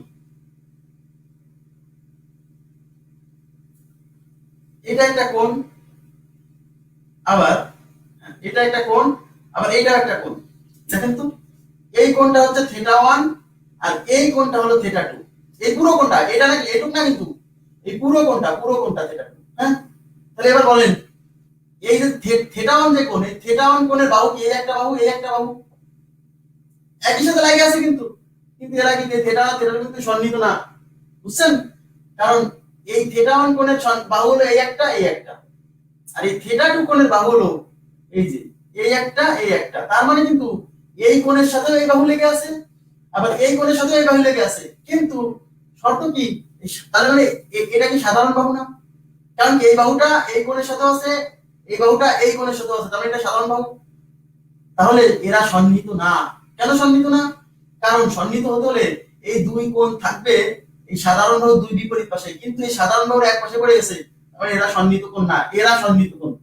আপনারা কি এবার বিষয়টা বুঝতে পারছেন যে একসাথে লাগে থাকলেই সন্নিহিত কোণ? অনেকে মনে করে না, একসাথে লাগে থাকলে না, সাধারণ বাহুর এক পাশে থাকবে একটা আর এক পাশে আরেকটা, তাহলে সন্নিহিত কোণ হবে, না হলে হবে না। ওকে, গেল সন্নিহিত কোণ। এবার হচ্ছে সরল কোণ। তাহলে সন্নিহিত কোণের কনসেপ্ট কিসে বুঝে দিচ্ছি। এবার সরল কোণ,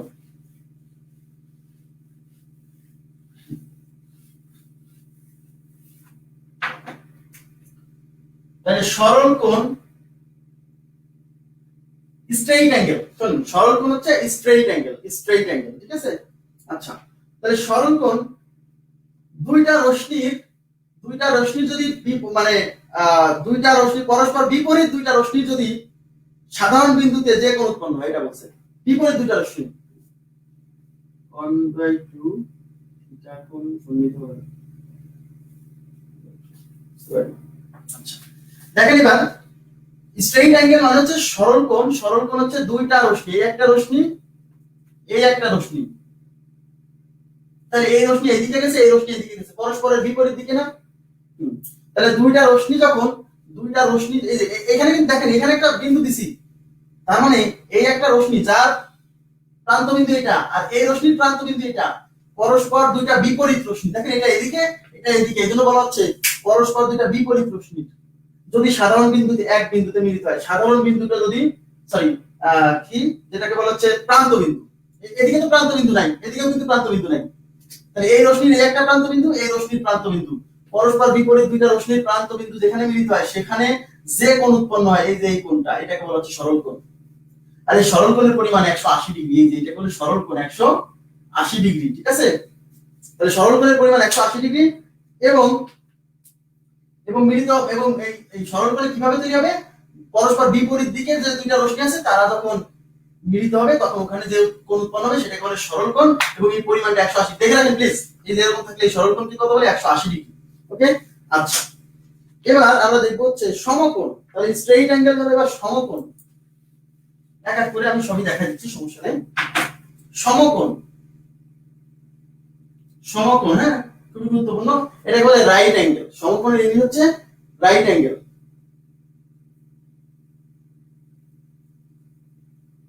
আচ্ছা, তাহলে সমকোণ হচ্ছে রাইট অ্যাঙ্গেল। আচ্ছা, এখন সমকোণ কিভাবে বলবো দেখেন।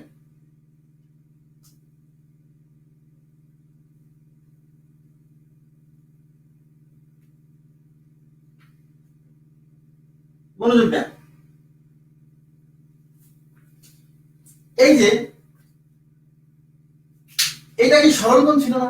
আচ্ছা, তাহলে কোন সরল রেখার উপর দেখেন, কোন এটা একটা সরল রেখা, এই যে এটা একটা সরল রেখার উপর একটা রশ্মি যদি এসে মিলিত হয়, এই যে একটা সরল রেখা, এটা একটা সরল রেখা না, এই যে ধরেন এবি, এবি একটা সরল রেখা, এই সরল রেখার উপর যখন একটা রশ্মি মিলিত হলো তখন কিন্তু এই পাশে একটা কোণ, ধরেন এই যে বিষয়টা এরকম দেখেন, আমি আরেকটা চিত্র আঁকাই তাহলে আপনার বুঝতে সুবিধা হবে। এটা একটা সরল রেখা, এর উপর একটা রশ্মি এসে পড়লো, এই একটা রশ্মি এসে পড়লো, তাহলে এই এই রশ্মি এই এই অংশের সাথে একটা কোণ উৎপন্ন করলো, আবার এই পাশেও কিন্তু একটা কোণ উৎপন্ন করলো। এখন বলেন এই কোণ θ1, এই কোণ θ2, এই θ1 আর θ2 কি সন্নিহিত কোণ? অবশ্যই সন্নিহিত কোণ। কেন সন্নিহিত কোণ? কারণ এই এই কোণের বাহু হলো এই একটা, এই একটা, আবার এই কোণের বাহু হলো এই একটা, এই একটা, তাহলে এই বাহুটা দুই কোণের মধ্যে আছে এবং কোণ দুইটা এই সাধারণ বাহুর বিপরীত পাশে পড়ছে, তার মানে এই দুইটা সন্নিহিত কোণ, ঠিক আছে। এখন সমকোণের কনসেপ্ট হচ্ছে যখন একটা সরল রেখার উপর একটা রশ্মি এসে মিলিত হবে তখন এখানে তো দুইটা সন্নিহিত কোণ উৎপন্ন হবে, হবে না? অবশ্যই, সব সময় মাথায় রাখবেন, এটা একটা থিওরি যে কোন সরল রেখার উপর একটা রেখাংশ এসে মিলিত হলে ওখানে যে দুইটা কোণ উৎপন্ন হয় তারা সন্নিহিত কোণ, ঠিক আছে। এবং এই সন্নিহিত কোণ, এই মানটা, এই সন্নিহিত কোণের মান যতটুকু, এটা কিন্তু ততটুকু সমান না, কিন্তু এখানে কি সমান না? সমান কেন? দেখেন এই পাশে যতটুকু, এই পাশে ততটুকু না। হ্যাঁ, এইটাই। তার মানে ঘটনা হচ্ছে এরকম, কোন সরল রেখার উপর যদি একটা রেখাংশ মিলিত হয় তাহলে ওখানে যে দুইটা সন্নিহিত কোণ উৎপন্ন হয় তারা যদি পরস্পর সমান হয় তাহলে ওই কোণগুলোকে বলে সমকোণ। বুঝা গেছে? তাহলে কোন সরল রেখার উপর একটা রেখাংশ মিলিত হলে ওখানে যে দুইটা সন্নিহিত কোণ উৎপন্ন হবে, এই পাশে একটা, এই পাশে একটা, ওরা যদি পরস্পর সমান হয় তাহলে সেই কোণকে বলে সমকোণ। তাহলে এই টোটালটা কত দেখেন, এই টোটালটা 180 না? 180। তাহলে সমান হওয়া মানে কি? এই পাশে 90, এই পাশে 90। হ্যাঁ, এই জন্য সমকোণের পরিমাণ হচ্ছে 90 ডিগ্রি। সমকোণ মানে কত ডিগ্রি? 90 ডিগ্রি। তাহলে সমকোণ ইজ ইকুয়াল টু 90 ডিগ্রি। তার মানে হলো এই একটা রেখা আর এই একটা রেখা, দুইটা দুইটা রেখাংশ যদি পরস্পর লম্ব হয়, এই যে পরস্পর লম্ব হয় তাহলে এদের মধ্যে যে কোণ উৎপন্ন হয় সেটা হলো 90। এই চেহারা দেখে মনে রাখবেন, এই যে এরকম, এই কোণকে বলে 90 ডিগ্রি এবং সমকোণ, রাইট অ্যাঙ্গেল। ক্লিয়ার আছে সেটা? আচ্ছা, সমকোণের পরিমাণ 90 ডিগ্রি এবং ধরেন এটা হচ্ছে এবি আর এটা বিসি। এবি আর এই বিসি রেখা পরস্পর 90 ডিগ্রি কোণে অবস্থিত না, এজন্য বলে এই এবি রেখা বিসি রেখার উপর লম্ব। যখন দুইটা রেখার মধ্যবর্তী কোণ 90 ডিগ্রি হয় তখন এরা পরস্পর কি হয়?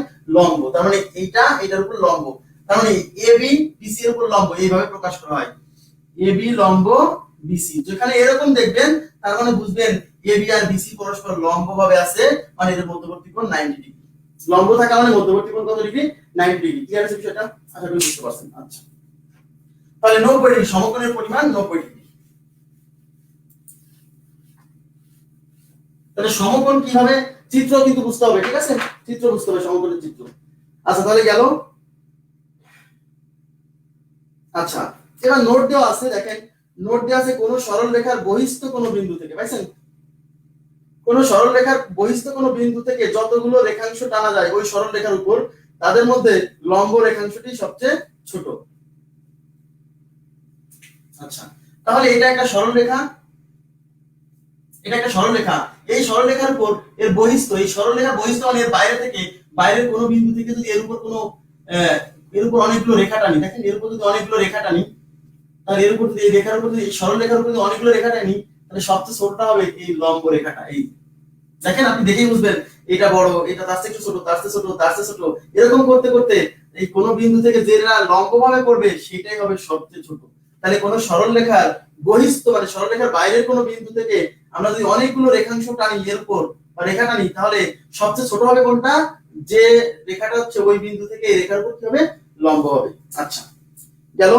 এবার হচ্ছে সূক্ষ্মকোণ, তাহলে সরল কোণ দেখলাম, এবার হচ্ছে সূক্ষ্মকোণ। মনোযোগ দেন, সূক্ষ্মকোণ অ্যাকিউট অ্যাঙ্গেল, হ্যাঁ অ্যাকিউট অ্যাঙ্গেল ওখানে লিখে দেওয়া আছে, সূক্ষ্মকোণ লিমিট হচ্ছে অ্যাকিউট অ্যাঙ্গেল। আচ্ছা সূক্ষ্মকোণ হচ্ছে 90 ডিগ্রি এর চেয়ে ছোট, 90 ডিগ্রি এর চেয়ে ছোট কিন্তু 0 ডিগ্রি এর চেয়ে বড়, বা এইভাবে মনে রাখেন যে 90 ডিগ্রির চেয়ে ছোট বা এক সমকোণের চেয়ে ছোট কোণকে বলে সূক্ষ্মকোণ। তাহলে এক সমকোণ কতটুকু, এক সমকোণ মানে এরকম না, এই যে এটা হলো 90 ডিগ্রি এক সমকোণ, এর চেয়ে ছোট কোণ মানে ধরেন এই যে এরকম, এই কোণটা এর চেয়ে ছোট না, এই কোণটা কি, এই কোণটা এর চেয়ে এটা ছোট না, ছোট, তাহলে এটা হলো সূক্ষ্মকোণ, এটা কি সূক্ষ্মকোণ। তার মানে যে কোণের মানটা এই 90 ডিগ্রি চেয়ে ছোট কিন্তু 0 এর চেয়ে বড়, 0 মানে কি, এই রেখাটা, এই রেখাটা যখন এখানে চলে আসলো কোণের মান আরো কমলো, এই রেখাটা যখন এখানে চলে আসলো আরো কমলো, এরকম এই রেখাটা এদিকে আস্তে আস্তে যখন এর উপর পড়ে যাবে তখন এই কোণের মান কমতে কমতে 0 ডিগ্রি হয়ে যাবে, তখন আর কোনো কোণই থাকলো না, বুঝা গেছে। তার মানে এই 90 ডিগ্রি এর চেয়ে ছোট কিন্তু এজন্য বলছি 0 এর চেয়ে বড়, কারণ 0 হলে তো কোণ হলো না। তাহলে সূক্ষ্মকোণ যদি এই থিটা, এই কোণটা কি হবে, এই থিটা হবে 90 এর চেয়ে ছোট বাট 0 ডিগ্রি এর চেয়ে বড়, এটা হলো সূক্ষ্মকোণের রেঞ্জ, ঠিক আছে। সূক্ষ্মকোণের রেঞ্জ হচ্ছে 0 এর চেয়ে বড় হবে এই কোণের মানটা, কিন্তু 90 এর চেয়ে ছোট হবে, এর মধ্যে থাকবে, হ্যাঁ। আচ্ছা এবার যাব হচ্ছে আমরা স্থূলকোণ, সূক্ষ্মকোণ গেল, এবার স্থূলকোণ মুছে দিচ্ছি।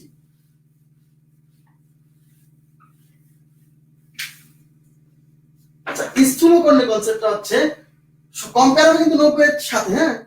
স্থূলকোণের কনসেপ্ট হচ্ছে এটা কিন্তু 90, এই যে সমকোণ, হ্যাঁ এটা সমকোণ 90 ডিগ্রি, স্থূলকোণ হচ্ছে সূক্ষ্মকোণই 90 এর চেয়ে ছোট আর স্থূলকোণ হচ্ছে 90 এর চেয়ে বড়, হ্যাঁ।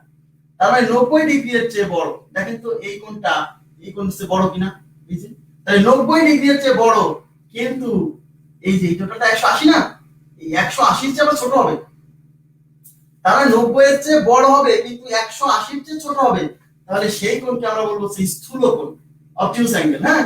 তার মানে এই থিটার মান হচ্ছে কি 180 এর চেয়ে ছোট কিন্তু 90 এর চেয়ে বড়, মানে সমকোণের চেয়ে বড় বাট সরল কোণের চেয়ে ছোট কোণই হচ্ছে স্থূলকোণ। ভিডিও ঘোলাটে হয়ে গেছে না, ভিডিও তো ক্লিয়ার, আপনার এখানে মানে নেটের সমস্যা, হ্যাঁ। মাহবুব ভাইয়া জি, তাহলে কি বুঝতে পারছেন, এই দেখেন 90 এর চেয়ে বড়, এই দেখেন এরকম থাকলে 90 হতো না, এরকম থাকলে 90 হতো, তাহলে এই কোণটা নিশ্চয়ই এই 90 এর চেয়ে বড়, কিন্তু এটা তো 180 সরল কোণের চেয়ে আবার কি ছোট, তাহলে সেটাকে আমরা বলছি স্থূলকোণ। আচ্ছা এবার তাহলে আমরা বলবো হচ্ছে প্রবৃদ্ধ কোণ, প্রবৃদ্ধ কোণ রিফ্লেক্স অ্যাঙ্গেল, হ্যাঁ প্রবৃদ্ধ কোণ।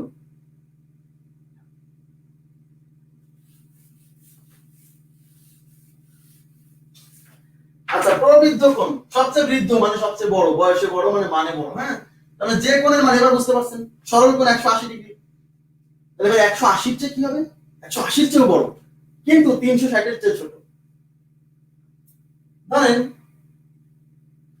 এই কোণটা, এই যে এইটা কিন্তু স্থূলকোণ, আর এর বাইরে দিয়ে যেটা আছে এই কোণটা কিন্তু 180 এর চেয়ে বড়। আচ্ছা বলেন তো এই কোণটা 90, এইটা 90, এইটা 90, এইটা 90, তাহলে টোটাল হলো 360 ডিগ্রি, 90 90 90 90, চারটা 90 না, তার মানে মোট কোণ কিন্তু 360, হ্যাঁ। তাহলে 4 ইনটু 90 ইজ ইকুয়াল টু 360। আচ্ছা তার মানে মোট 360, হ্যাঁ এটা কিন্তু মোট 360, এই যে 90 90 90 90, তাহলে এখানেও কিন্তু মোট 360, তাহলে কি বলছে, এই জন্য কিন্তু বলছি দেখেন, এই যে এই কোণটা, এটা কিন্তু 90 এর চেয়ে ছোট, কিন্তু এর বাইরে দিয়ে যেটা আছে এইটা কিন্তু 180 বড়। 180 বড়, কেন 180 বড়? এইটুক হলেই তো 180 হতো, তারপরে আরো এইটুক, তার মানে এইটুক হলে দেখেন সরল কোণ হলে তো 180 হতো, তার সাথে আরো এইটুক, তার মানে এইটা কি 180 বড়, কিন্তু টোটাল মোট হলো 360।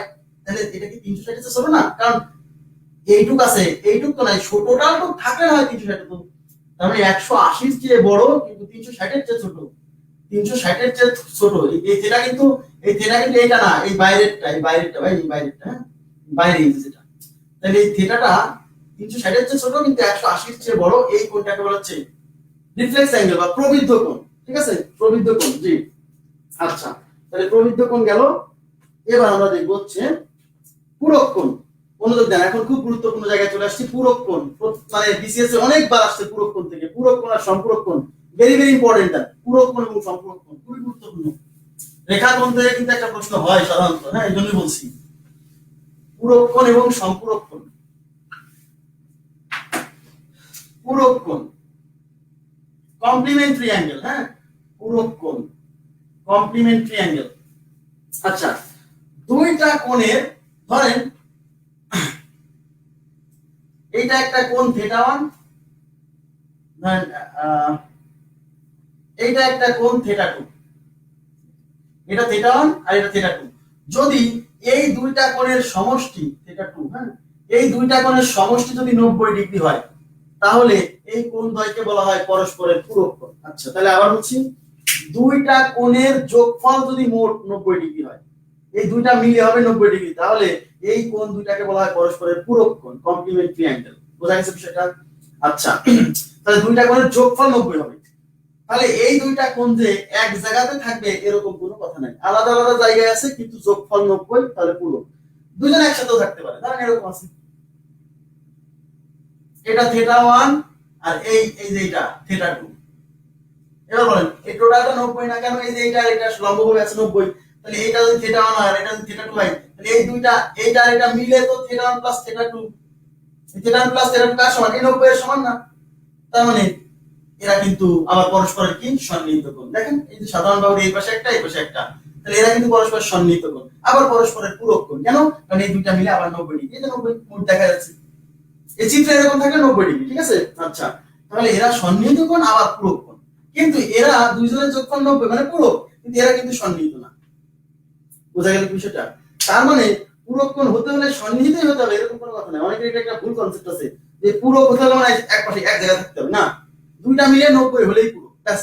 একসাথে থাকলো কি না থাকলো এটা কোনো ম্যাটার না। ঠিক আছে, আচ্ছা, পূরকের পরে এবার আমরা দেখবো হচ্ছে সম্পূরক। আমি আস্তে আস্তে সব থিওরি প্রায় শেষ, এরপরে আমরা অঙ্কে চলে যাবো। ওই যে আরো কয়েকটা অঙ্ক কোণের ডেফিনেশন আছে, ওইগুলো পরে আমরা মূল অঙ্কে চলে যাব। ঠিক আছে, আচ্ছা বুঝে দিচ্ছি।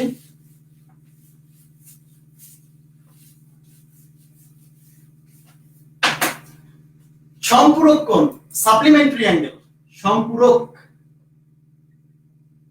ঠিক আছে, সম্পূরক কোণ, দুইটা কোণের সমষ্টি 90 ডিগ্রি হলে পূরক, আর দুইটা কোণের সমষ্টি 180 ডিগ্রি হলে সম্পূরক। দুইটা কোণের সমষ্টি কত হলে? 180 ডিগ্রি হলে সম্পূরক। ধরেন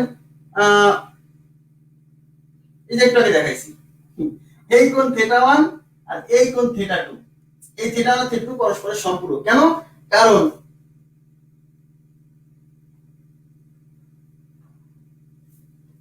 দুইটা পূরক কোণ পরস্পর সন্নিহিত হতে পারে, নাও পারে, ওরকম তো কোনো কোশ্চেন আসার কথা না। আচ্ছা, এই টোটাল কোণটা কত?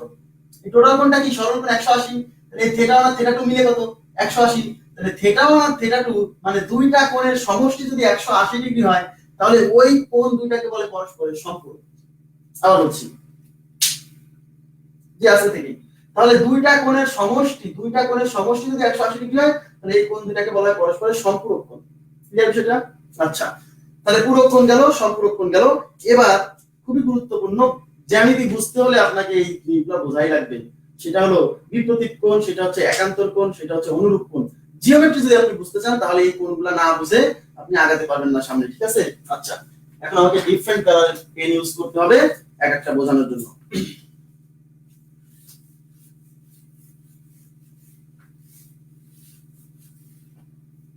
আচ্ছা, তাহলে সম্পূরক পূরক গেল। আচ্ছা, এবার বিপ্রতীপ কোণ। প্রথমে আমরা একটু বিপ্রতীপ কোণ দেখি। হ্যাঁ, বিপ্রতীপ কোণ, মনোযোগ দেন। এই একটা সরল রেখা, এই একটা সরল রেখা, দুইটা সরল রেখা যদি পরস্পরকে ছেদ করে, আবার বলছি, দুইটা সরল রেখা যদি পরস্পরকে ছেদ করে, তাহলে ছেদ করলে এই ছেদ বিন্দু দুই অপোজিট সাইডে যে দুইটা কোণ উৎপন্ন হয় তাদেরকে বলা হয় পরস্পরের বিপ্রতীপ কোণ। মনোযোগ দেন। তাহলে ছেদ বিন্দুর এই পাশে একটা, এই পাশে একটা, তাহলে এই কোণটার নাম দিলাম 1 নাম্বার কোণ, এটার নাম দিলাম 2 নাম্বার কোণ। তাহলে আবার বলছি, দুইটা সরল রেখা পরস্পরকে ছেদ করলে এই ছেদ বিন্দু দুই অপোজিট প্রান্তে যে কোণ দুইটা উৎপন্ন হয় ওই কোণ দুইটাকে বলা হয় পরস্পরের বিপ্রতীপ কোণ। এবং বিপ্রতীপ কোণ দ্বয় পরস্পর সমান হয়। খুব গুরুত্বপূর্ণ ইনফরমেশন, এই কোণ আর এই কোণ পরস্পর সমান। আবার বলছি, বিপ্রতীপ কোণ দ্বয় পরস্পর কি হয়? সমান হয়। তাহলে ছেদ বিন্দু দুই বিপরীত পাশে যে দুইটা কোণ উৎপন্ন হয় তাদেরকে বলা হয় পরস্পরের বিপ্রতীপ। তাহলে এই কোণের নাম যদি 3 নাম্বার অ্যাঙ্গেল দেই, এই যে পাশেরটা, আর এই পাশেরটা যদি 4 নাম্বার দেই, হ্যাঁ এই 4 নাম্বার আর 3 নাম্বার পরস্পরের বিপ্রতীপ, এবং বিপ্রতীপ কোণ দ্বয় পরস্পর কি হয়? সমান হয়। এই বিষয়টা। আচ্ছা, এবার দেখেন, এবার আমরা পড়ব হচ্ছে একান্তর কোণ। একান্তর কোণ, তারপর হচ্ছে অনুরূপ কোণ, ভেরি ভেরি ইম্পর্টেন্ট, বুঝছেন? অনুরূপ কোণ, তারপর হচ্ছে বিপ্রতীপ কোণ, বিপ্রতীপ কোণ। আচ্ছা, এবার আমরা দেখবেন, মার্কার লাগতে বলছিলাম।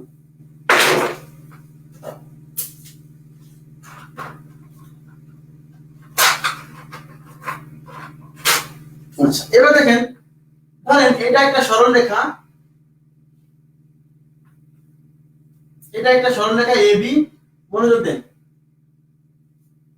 এটা একটা সরল রেখা, একটু নিচে লিখি তাহলে আমার বোঝাতে সুবিধা হবে। এটা একটা সরল রেখা সিডি এবি, এবং এটা একটা সরল রেখা সিডি। এই সরল রেখা দ্বয় পরস্পর সমান্তরাল। সাইডে বলে দিচ্ছি, এবি সমান্তরাল সিডি। এই যে এবি সরল রেখা এবং সিডি, এবি সরল রেখা এবং এই সিডি সরল রেখা পরস্পরের সমান্তরাল, মানে এরা পরস্পরকে কখনোই ছেদ করবে না। মনোযোগ দেন। এইবার এই এবি আর সিডি সমান্তরাল সরল রেখাকে একটা সরল রেখা তীর্যকভাবে ছেদ করলো। যে ছেদ করলো তার নাম দিলাম হচ্ছে ডি। আচ্ছা, ডি না, ইএফ। ইএফ। আচ্ছা, যে ছেদ করলো তার নাম দিলাম আমরা কি? ইএফ। আচ্ছা, এখন দেখেন, এই ছেদ বিন্দু, এই ছেদ বিন্দু কয়টা ছেদ বিন্দু? আচ্ছা, এই যে ইএফ কে বলা হচ্ছে ছেদক। শুনেন, একে বলা হচ্ছে ছেদক। যে কোন ছেদকও কিন্তু একটা সরল রেখা, যে কোন সরল রেখাকে ছেদ, যে সরল রেখা কোন সরল রেখাকে ছেদ করে তাকে বলে ছেদক। ছেদ করে গেছে। আচ্ছা, এই ইএফ কে বলা হচ্ছে এবি এবং সিডি এর সাধারণ ছেদক। সাধারণ ছেদক কেন? কারণ এই ইএফ এবি কেও ছেদ করছে, এই সিডি কেও ছেদ করছে, এজন্য ইএফ কে বলা হচ্ছে এইটা এবং এটার সাধারণ ছেদক, কমন ছেদক। ঠিক আছে? আচ্ছা, ইন্টারসেক্টিং লাইন।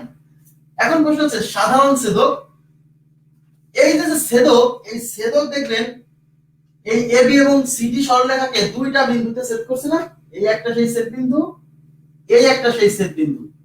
প্রতিটা ছেদ বিন্দুতে 4টা কোণ উৎপন্ন হবে। সবাই মনোযোগ দেন প্লিজ। এখানে আমি এত গুরুত্ব দিচ্ছি কেন? কারণ এখানে কিছু জিনিস আছে যে জিনিসগুলো আমার বারে লাগবে পরবর্তীতে, এজন্য আগে ক্লিয়ার করে দিচ্ছি। এই প্রত্যেকটা দুইটা সমান্তরাল সরল রেখাকে কোন ছেদক যদি ছেদ করে তাহলে ছেদ করবে কয়টা বিন্দুতে? দুইটা বিন্দুতে ছেদ করবে, এবং প্রতিটা ছেদ বিন্দুতে 4টা কোণ উৎপন্ন হবে। প্রতিটা ছেদ বিন্দুতে 4টা কোণ উৎপন্ন হবে। আচ্ছা, এখানে লিখে রাখছি, প্রতিটি ছেদ বিন্দুতে 4টি কোণ উৎপন্ন হবে। এই যে প্রতিটি ছেদ বিন্দু, দেখেন প্রতিটি ছেদ বিন্দুতে কয়টা? একটা, দুইটা, তিনটা, চারটা। একটা, দুইটা, তিনটা, চারটা, 4টা কোণ উৎপন্ন হবে। এই কোণগুলোর নাম আমি দিয়ে যাচ্ছি, এখানে যেভাবে লিখছি সেভাবে দিচ্ছি। এখানে এটাকে ধরছি 1 নাম্বার কোণ, এটা 2 নাম্বার কোণ, আচ্ছা এটা 3 নাম্বার কোণ, এটা 4 নাম্বার কোণ। ওকে, আচ্ছা এবার দেখেন, তাহলে এখানে কত দিছি? 5। এটা 5 নাম্বার কোণ, এটা 6 নাম্বার কোণ, এটা 7 নাম্বার কোণ, এটা 8 নাম্বার কোণ। আচ্ছা, এই পয়েন্টের নাম দিছিলাম আমি পি পয়েন্ট, পি পয়েন্ট, আর এই পয়েন্টের নাম দিছি আমি কিউ পয়েন্ট। আচ্ছা, এখন দেখেন এই পি পয়েন্টে, এই পি পয়েন্টে 4টা কোণ উৎপন্ন হয়েছে, কিউ পয়েন্টে 4টা কোণ উৎপন্ন হয়েছে। এবার প্রশ্ন হলো যে এখান থেকে কোন কোণ দুটাকে আমরা অনুরূপ কোণ বলবো? এখানে কোন কোন কোণগুলোকে আমরা অনুরূপ কোণ বলবো, কোনগুলোকে বিপ্রতীপ কোণ বলবো, কোনগুলোকে একান্তর কোণ বলবো? বোঝা গেছে বিষয়টা? এবার তাকান, এই ইন্টারসেক্টিং পয়েন্টের এই 2 নাম্বার যে কোণ, এই 2 নাম্বার কোণ আর 3 নাম্বার কোণ বিপরীত কোণ, অবশ্যই চিনে রাখতে হবে, তার কিছু লাগবে না। এরপরে কিন্তু আমাদের মূল অঙ্কে চলে আসছি। এই ইন্টারসেক্টিং পয়েন্টের এই 2 নাম্বার আর 3 নাম্বার পরস্পরের বিপরীত, কেন একটু আগে বলে আসছি, ইন্টারসেক্টিং পয়েন্টের 2 বিপরীত পাশে যে কোণ বিকল্প হয় তারা হচ্ছে বিপরীত। আচ্ছা, এই 4 নাম্বার কোণ আর এই 1 নাম্বার কোণ বিপরীত, অবশ্যই। এই পয়েন্টের এই পাশে 6 নাম্বার, এই পাশে 7 নাম্বার, তাহলে 6 এর সাথে পরস্পরের বিপরীত দেখাচ্ছে লাল কালি, দেখাচ্ছে। আচ্ছা, এই 8 নাম্বার আর এই 5 নাম্বার এরা পরস্পরের বিপরীত। আচ্ছা, তাহলে বিপরীত থেকে লিখেই দেওয়া আছে, ওখানে দেখবেন লিখে দেওয়া আছে মনে কোন নম্বরে 2 3 1 4 আছে না, না এগুলো আচ্ছা না লিখা সমস্যা নেই। তাহলে 2 3 1 4 এগুলো পরস্পরের বিপরীত কোণ। আচ্ছা, এবার দেখেন, তাহলে 2 আর 3 কোণ 2 2 3, হ্যাঁ 2 ও 3 বিপরীত। তারপরে কোণ 1 4 এগুলো না লিখলাম, হ্যাঁ চিঠি লেখা আছে। কোণ 6 7 পরস্পরের বিপরীত, কোণ 5 8 পরস্পরের বিপরীত। এবারে তো কোণগুলোকে অনুরূপ কোণ বলে, মনোযোগ দেন, অনুরূপ কোণ অনেকে চেনে না। অনুরূপ কোণ দেখেন, এই যে 2 নাম্বার কোণ না, এই 2 নাম্বার কোণ আর এই যে 6 নাম্বার কোণ, এই দুইটা কোণকে আমরা বলবো পরস্পরের অনুরূপ কোণ। অনুরূপ কোণ, জি, এই 2 আর 6 কে আমরা বলবো পরস্পরের অনুরূপ কোণ। এখন প্রশ্ন, অনুরূপ কোণ আমরা কিভাবে চিনবো? অনুরূপ কোণ আমরা এইভাবে চিনবো, এই ইন্টারসেক্টিং লাইনের একই পাশে থাকবে, মনোযোগ দেন প্লিজ, ইন্টারসেক্টিং লাইনের একই পাশে থাকবে। দেখেন, এই 2 নাম্বার কোণ এই পাশে, এই 6 নাম্বার কোণ এই পাশে। আবার বলছি, এই ছেদকের একই পাশে থাকবে এবং দুইজনই উপরে থাকবে, নাহলে একজন দেখেন, একজন এই পাশে, এখানে কি উপরে আছে না, এখানে কিন্তু এর উপরে আছে, তাহলে দুইজনই থাকছে কোথায়? উপরে। আচ্ছা, তাহলে আমি আবার বলছি, ইন্টারসেক্টিং লাইনের কি একই পাশে আছে এবং এটা এই কোণটা আছে এই রেখার উপরে, এই কোণটা আছে এই রেখার উপরে। আচ্ছা, ঠিক আছে। এবার দেখেন, এই তাহলে এই 2 নাম্বার আর এই 6 নাম্বার কোণকে বলা হচ্ছে অনুরূপ কোণ। এবং দেখেন, চেহারা দেখে কি সাইজ সমান মনে হচ্ছে না? এটা যতটুকু মনে হচ্ছে না? হ্যাঁ, অনুরূপ কোণ দ্বয় পরস্পর সমান। অনুরূপ কোণ দ্বয় পরস্পর সমান, এটা কিন্তু খুবই গুরুত্বপূর্ণ। অনুরূপ কোণ, দুইটা কোণ যদি অনুরূপ হয় তাদের মান সমান হয়, সোজা কথা, ঠিক আছে? এবার দেখেন, আমি যদি বলি এই 5 নাম্বার কোণ আর এই 1 নাম্বার কোণ এরা অনুরূপ, কেন?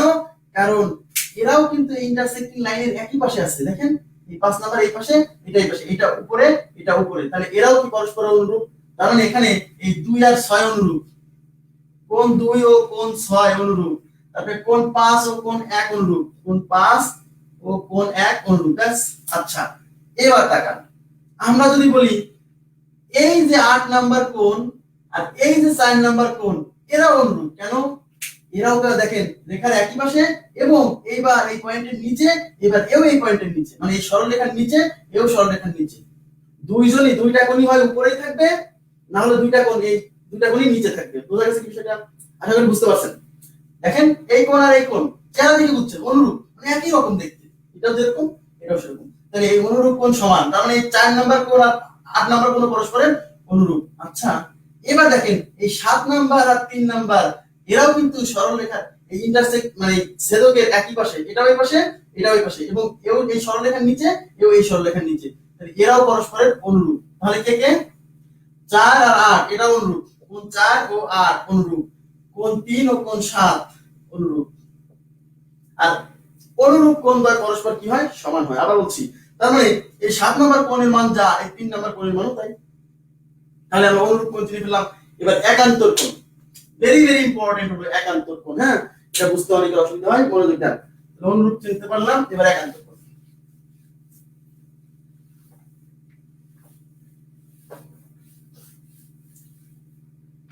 তাহলে একান্তর কোণ আমরা চিত্রটা আরেকবার আঁকাচ্ছি শুধু একান্তর কোণটা বোঝানোর জন্য। দেখেন, তাহলে এটা এবি,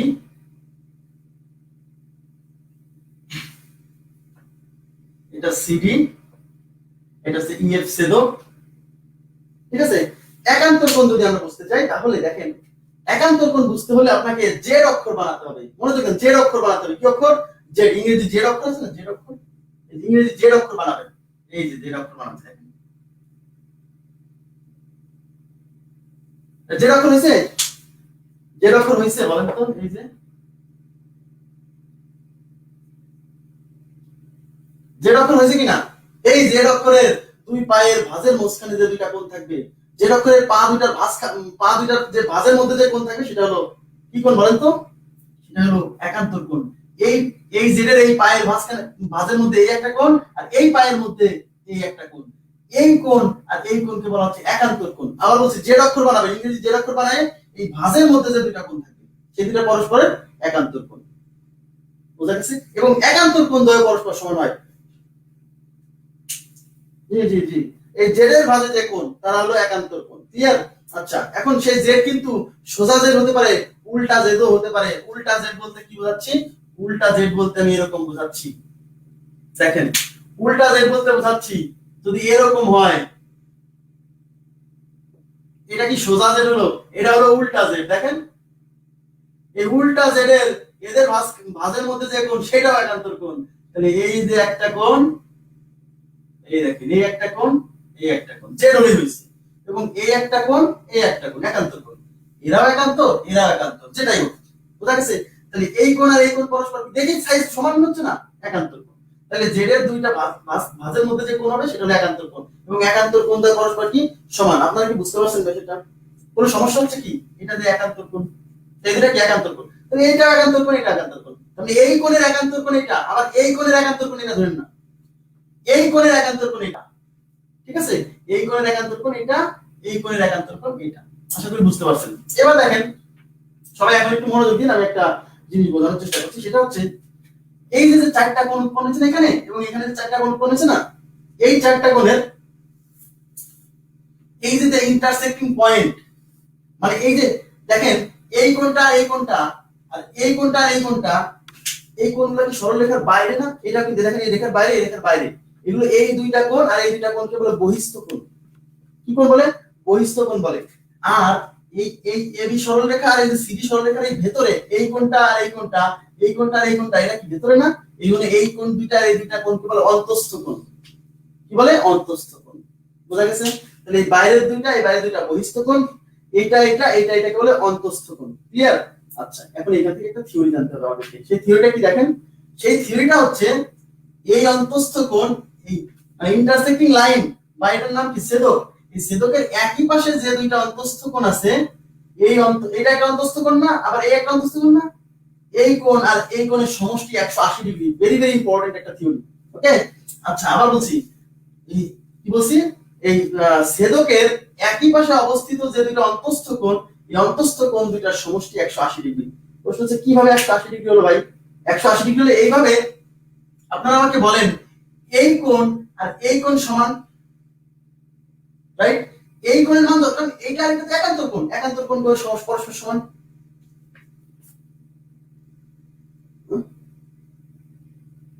একান্তর কোণ দুইটা অন্তস্থ কোণ, এই যে এটার সাথে এটা বলা যায়, বুঝছেন? এই এটার সাথে এটা না, অন্তস্থ কোণ আলাদা। অন্তস্থ কোণ এই মাঝখানে যেগুলো আছে এগুলা, একান্তরের সাথে মিক্স আপ করেন না।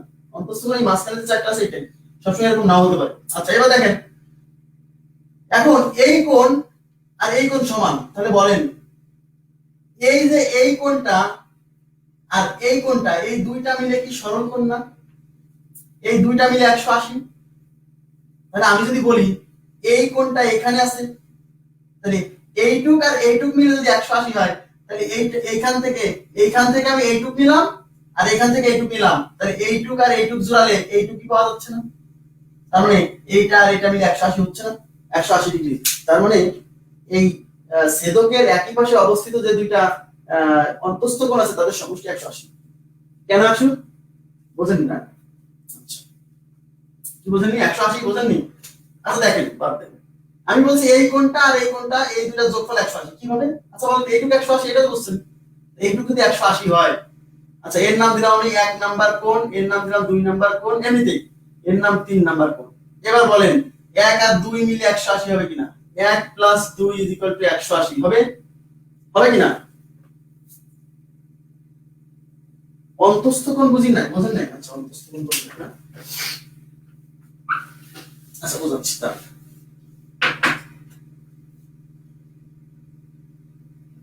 এই যে এখানে যে চারটা কোণ উৎপন্ন হয়েছে না, এখানে চারটা কোণ, যারা বুঝেন নাই তারা যদি বুঝতে পারেন একটু রেসপন্স করেন। হ্যাঁ, এই পয়েন্টে এই ছেদক যখন দুইটা সরলরেখাকে এরকম ছেদ করছে, তখন এখানে 4টা কোণ উৎপন্ন হয়েছে না, আবার এখানেও কিন্তু 4টা কোণ উৎপন্ন হয়েছে না। এই 4 কোণের মধ্যে এটা ধরেন 1 নাম্বার 2 নাম্বার 3 নাম্বার 4 নাম্বার, এটা 5 6 7 8। এবার বলেন এই 3 4 5 6 এই 4টা কোণ কি এই দুই রেখার মাঝে পড়ছে না, এই জন্য বলা হচ্ছে এই 4টাকে অন্তঃস্থ কোণ। আর এই দুইটা এই 2 আর 1 আর 7 আর 1 8 এরা কি এই রেখার বাইরে, এটা এই রেখার বাইরে না, এজন্য এই দুইটা আর এই দুইটা এই 4টাকে বলা হচ্ছে বহিঃস্থ কোণ, এটা কিছু না। এবার কি ক্লিয়ার হচ্ছে বিষয়টা? এবার বুঝছেন কি যারা বলছিলেন বুঝি নাই? হ্যাঁ বুঝছেন বিষয়টা? এই দুইটা এই দুই রেখার মাঝে যে 4টা পড়ছে এরা অন্তঃস্থ, আর বাইরে যারা পড়ছে তারা বহিঃস্থ, এইটাই বলছি, স্যার কিছু বলিনি। এখন প্রশ্ন হলো আমি বোঝাতে চাচ্ছি যে এই কোণটা আর এই কোণটা মানে সরল রেখার মানে ছেদকের একই পাশে অবস্থিত যে দুইটা অন্তঃস্থ কোণ আছে, ঠিক আছে, এই একই ছেদকের একই পাশে এইটার এই 4 নাম্বার কোণ আর 6 নাম্বার কোণ কি একই পাশে পড়ছে না, এই পাশে পড়ছে, আর 3 নাম্বার আর 5 নাম্বার এই একই পাশে পড়ছে না, এই একই পাশে অবস্থিত এই দুইটা কোণের সমষ্টি 180 ডিগ্রি সব সময়, ঠিক আছে। এখন প্রশ্ন কিভাবে 180 হয়? এই যে এইটুক তো 180, এটা তো বুঝেন, তাহলে 3 আর 4 মিলে 180, 3 + 4 = 180, মানে 3 নাম্বার কোণ আর 4 নাম্বার কোণ মিলে 180। তাহলে এই কোণটা যদি 3 হয় আর এটা 6 নাম্বার না, এই 3 নাম্বার কোণটা আর এই 6 নাম্বার কোণটা সমান না, তাহলে আমি যদি বলি এই 3 এর পরিবর্তে যদি 6 বসাই দিই, কেন? কারণ 3 নাম্বার কোণ যতটুকু এই 3 নাম্বার কোণ যতটুকু এই 6 নাম্বার কোণ ততটুকু, একান্তর কোণ না, তাহলে 6 এই 3 এর পরিবর্তে 6 বসালাম আর এই 4 বসালাম, তাহলে 180 হবে না। এইজন্য বলছি এই ছেদকের একই পাশে অবস্থিত যে দুইটা অন্তঃস্থ কোণ তাদের সমষ্টি 180 ডিগ্রি। এবার বোঝা গেছে? হ্যাঁ ক্লিয়ার আছে 180 কেন? আচ্ছা এবার বুঝছেন না? আচ্ছা আবার এই পাশে এই যে এবার এই এই পাশে অবস্থিত যে দুইটা এই যে কে কে এই যে এইটা আর এইটা, এদের দুইজনের যোগফল 180 ডিগ্রি, মানে ছেদকের একই পাশে অবস্থিত যে দুইটা অন্তঃস্থ কোণ তাদের সমষ্টি সবসময় হবে 180 ডিগ্রি। জি বোঝার চেষ্টা করেন, এভাবে মুখস্থ করলে কিন্তু মনে থাকবে না। হ্যাঁ বোঝার চেষ্টা করেন, তাহলে কাজ লাগবে। তাহলে একান্তর কোণ দ্বয় পরস্পর সমান, দুইটা কোণ যদি পরস্পর একান্তর হয় তারা সমান, দুইটা কোণ যদি পরস্পর অনুরূপ হয় তারা সমান, দুইটা কোণ যদি পরস্পর বিপরীত হয় তারা সমান, সব সময় সব সময় অলওয়েজ। আচ্ছা এবার আমরা অঙ্কে চলে যাব, ঠিক আছে, থিওরি কোণ শেষ, এবার যাব অঙ্কে। হ্যাঁ মনোযোগ দিবেন, এবার অঙ্ক দেখেন। যারা অনেকে লাইভ থেকে চলে গেছে, এই বলছি যে এত সহজ করা পড়াচ্ছে আমরা থাকবোই না লাইভে। হ্যাঁ কোনো সমস্যা নেই। দেখেন অঙ্ক 1 নাম্বার আসছে স্ক্রিনে, দুটি পরস্পর পূরক কোণের পার্থক্য 24 ডিগ্রি হলে ছোট কোণটির মান কত? মনোযোগ দিয়ে বুঝবেন, এই যে অঙ্ক করাচ্ছি খুব গুরুত্বপূর্ণ অঙ্কগুলো, ঠিক আছে। হ্যাঁ আসছে স্ক্রিনে, হ্যাঁ দুটি পরস্পর পূরক কোণ, আচ্ছা দুটি পরস্পর পূরক কোণের পার্থক্য 24 ডিগ্রি হলে ছোট কোণটির মান কত? ভাইরে এই মজার পড়া এখনো শুরু হয়নি, মজা লাগবে হচ্ছে কখন জানেন? এই কত নাম্বার অঙ্ক থেকে আমি বলি, ত্রিভুজ থেকে পড়ানো শুরু করবো 4টা অঙ্ক করানোর পরে, ঠিক আছে। আপনার এতটাই মজা পাবেন যে আপনার মনে থাকবে সারা জীবন এই ক্লাস। হ্যাঁ একটু ওয়েট করেন, ওয়েট ফর দা মজা। দুটি পরস্পর পূরক কোণের পার্থক্য 24 ডিগ্রি হলে ছোট কোণটির মান কত? সবাই মনোযোগ দিয়ে বুঝবেন। তার মানে দুইটা কোণ এরা পরস্পর পূরক, বলতে ছোট কোণটার মান কত? তাহলে এখানে কয়টা কোণ? দুইটা কোণ। আচ্ছা তাহলে একটা কোণকে আমি ধরলাম x আর একটা কোণকে ধরলাম y, দুইটা কোণ এবং এরা পরস্পরের পূরক, অঙ্কে বলে দিছে এরা পরস্পরের কি পূরক। তাই দুইটা পরস্পর পূরক কোণের পার্থক্য কত? পার্থক্য মানে বিয়োগফল 24, তার মানে এই দুইটা কোণের বিয়োগফল 24, তার মানে x - y = 24। এটা বুঝছেন কিনা বলেন? এটা বুঝছেন x - y = 24, অঙ্কে বলছে দুইটা পরস্পর পূরক কোণের পার্থক্য 24, তাহলে আমরা ধরে নিলাম একটা কোণ x আর একটা কোণ y, এবং এরা পরস্পর যেহেতু পূরক এবং অঙ্কে বলা আছে এদের পার্থক্য 24, তাহলে x - y = 24। এবং একটা জিনিস আমাদের জানাই আছে পূরক কোণের সমষ্টি 90 ডিগ্রি, তার মানে x + y = 90 ডিগ্রি। এটা অঙ্কে আপনাকে বলা থাকবে না, ওই যে থিওরি শিখছেন যে পরস্পরে দুইটা পূরক কোণের সমষ্টি 90 ডিগ্রি, এটা বলা নাই আপনাকে, এই থিওরি জানতে হবে আগে। এখন বলতে পারেন আমি কেমনে বের করব? কেমনে বের করবেন মানে, কারণ আপনার জানাই আছে অঙ্কে বলেছে দুইটা পূরক কোণের পার্থক্য 24, এটা বলা আছে, আর এদের যোগফল যে 90 এটা বলা থাকবে না, কেন? এটা আপনি জানেন, আমরা ধরে নিছি। তাহলে এবার বলতে ছোট কোণটার মান কত? তাহলে এখানে ছোট কোণ কোনটা? ছোট কোণ হলো y, তাহলে আপনাকে y বের করতে হবে। তাহলে y যদি বের করতে চান তাহলে এই 1 নাম্বার আর 2 নাম্বার ইকুয়েশন কি করতে হবে, বিয়োগ করতে হবে। বিয়োগ করলে এই x x কেটে যাবে। আমার তো x বের করার দরকার নেই ভাই, x কেন বের করব, x বের করার আমার দরকার নেই, কারণ x এর মান বড়। এই বড় সামনে বড় রাখছি বলেই তো বড় থেকে ছোট বিয়োগ হয়েই তো প্লাস মান আসছে। সামনে সবসময় বড়টা থাকে, মনে বুঝতে পারছেন বিষয়টা? আচ্ছা, এখানে পজিটিভ মান না, এখানে পজিটিভ মানের অর্থ হচ্ছে x এর মান বড় বলেই তো এখানে এই x থেকে এটা বিয়োগ যায়ও পজিটিভ মান আসছে। এই দুটো বিয়োগ করব, তাহলে 2 নাম্বার ইকুয়েশন থেকে আমরা 1 নাম্বার ইকুয়েশন বিয়োগ করব। 2 বিয়োগ 1, 1 বিয়োগ 2 করলে হবে। তাহলে x y 90, x y 24।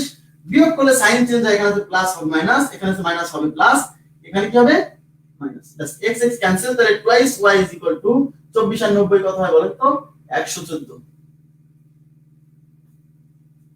24 থেকে 90 গেলে, 24 থেকে 90 গেলে এখানে থেকে 6 হাতে 1 3 3 থেকে 66, তাহলে 2y 66, তাহলে y 66 ভাগ 2 33 ডিগ্রি। কারণ যেহেতু ছোট কোণটা নির্ণয় করতে বলছে, তাহলে y হচ্ছে ছোট কোণ, তাহলে ছোট কোণের মান হচ্ছে 33 ডিগ্রি। জি, অনেকে উত্তর দিচ্ছেন, ধন্যবাদ সবাইকে। আপনারা কি বুঝতে পারছেন যে x y 90 এটা বলা থাকে না, আপনাকে জেনে রাখতে হবে আগে থেকে। ওকে, আচ্ছা 2 নাম্বার অঙ্কে চলে যাচ্ছি আমরা। যদি বলতো বড় কোণ কত ভাই, বড় কোণ বললে x এর মান বের করতেন কিভাবে, এই দুইটা ইকুয়েশন যোগ করলে y কেটে যেত, 2x যোগ করে 2 দিয়ে ভাগ করতাম। ওকে, আচ্ছা এবার আমরা চলে যাচ্ছি 2 নাম্বার অঙ্কে, মুছে দিচ্ছি।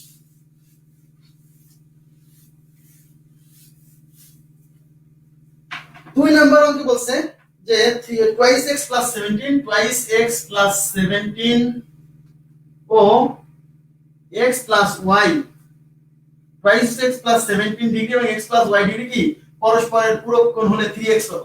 এইটা একটা কোণ, শুনেন এই পুরোটা একটা কোণ, বুঝতে হবে আগে এই পুরোটাই একটা কোণ এবং এই পুরোটাই একটা কোণ, মানে x plus y মিলে একটা কোণ। আবার অনেকে মনে করে এটা হলো দুইটা কোণ, না, হ্যাঁ দুইটা কোণ হতে পারে, x এর মান একরকম y এর মান একরকম, ওই দুইটা মিলে একটা কোণ।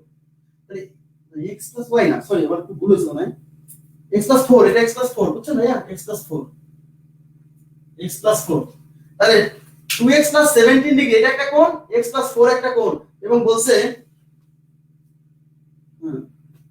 সেটার উপরে মিনিট সেকেন্ড। আচ্ছা ওটার উপর মিনিট সেকেন্ড আমি এটা বুঝতে পারছি না, এই স্ক্রিনের উপরে মিনিট যে উঠে আছে কেন, এটা যাচ্ছেও না সরছেও না, কিছু করার নেই আসলে, নেটের সমস্যা, ওই নেটের সমস্যা হলেও এরকম আসতে থাকে, উপরে একটা চিহ্ন সমস্যা আছে। আচ্ছা তাহলে এখন কি হয়েছে, এই কোণ দুটো পরস্পরের পূরক হলে 3x এর মান কত, তাহলে বলেন এই কোণটা আর এই কোণটা পূরক, মানে এদের সমষ্টি 90 ডিগ্রি, পূরক হলে সমষ্টি কত হয় 90, তার মানে এইটা আর এটা যোগ করে 90 বসাবো, তাহলে 2x plus 17 plus x plus 4 is equal to 90। যেহেতু পূরক, এই 2x আর x হচ্ছে 3x, এই 17 হচ্ছে 21, তাহলে plus 21 is equal to 90। এবার এই 21 হচ্ছে বিয়োগ করব, তাহলে 3x is equal to 90 minus 21, তাহলে 3x is equal to কত হচ্ছে, এখানে হচ্ছে 9 হাতে 1 3 6 69, 3x এর মান কত 69। আপনারা কি বুঝতে পারছেন সবাই, 3x এর মান 69। জি, এখন বলেন তো আবার অনেকে কি করবে, x এর মান বের করে আবার 3x করবে, ভাই রে 3x এর মান চাইছে, আবার 3x চলে আসছে, কেন x এর মান বের করে আবার 3 দিয়ে গুণ করব, 3x চলে আসছে, বোঝা গেছে বিষয়টা, আশা করি বুঝতে পারছেন সবাই। তাহলে 69। ওকে, তাহলে 2 নাম্বার অঙ্ক গেল। এবার আমরা চলে যাব হচ্ছে 3 নাম্বার কোশ্চেনে চলে যাব। 3 কোশ্চেন নাম্বার 3 মুছে দিচ্ছি এটা।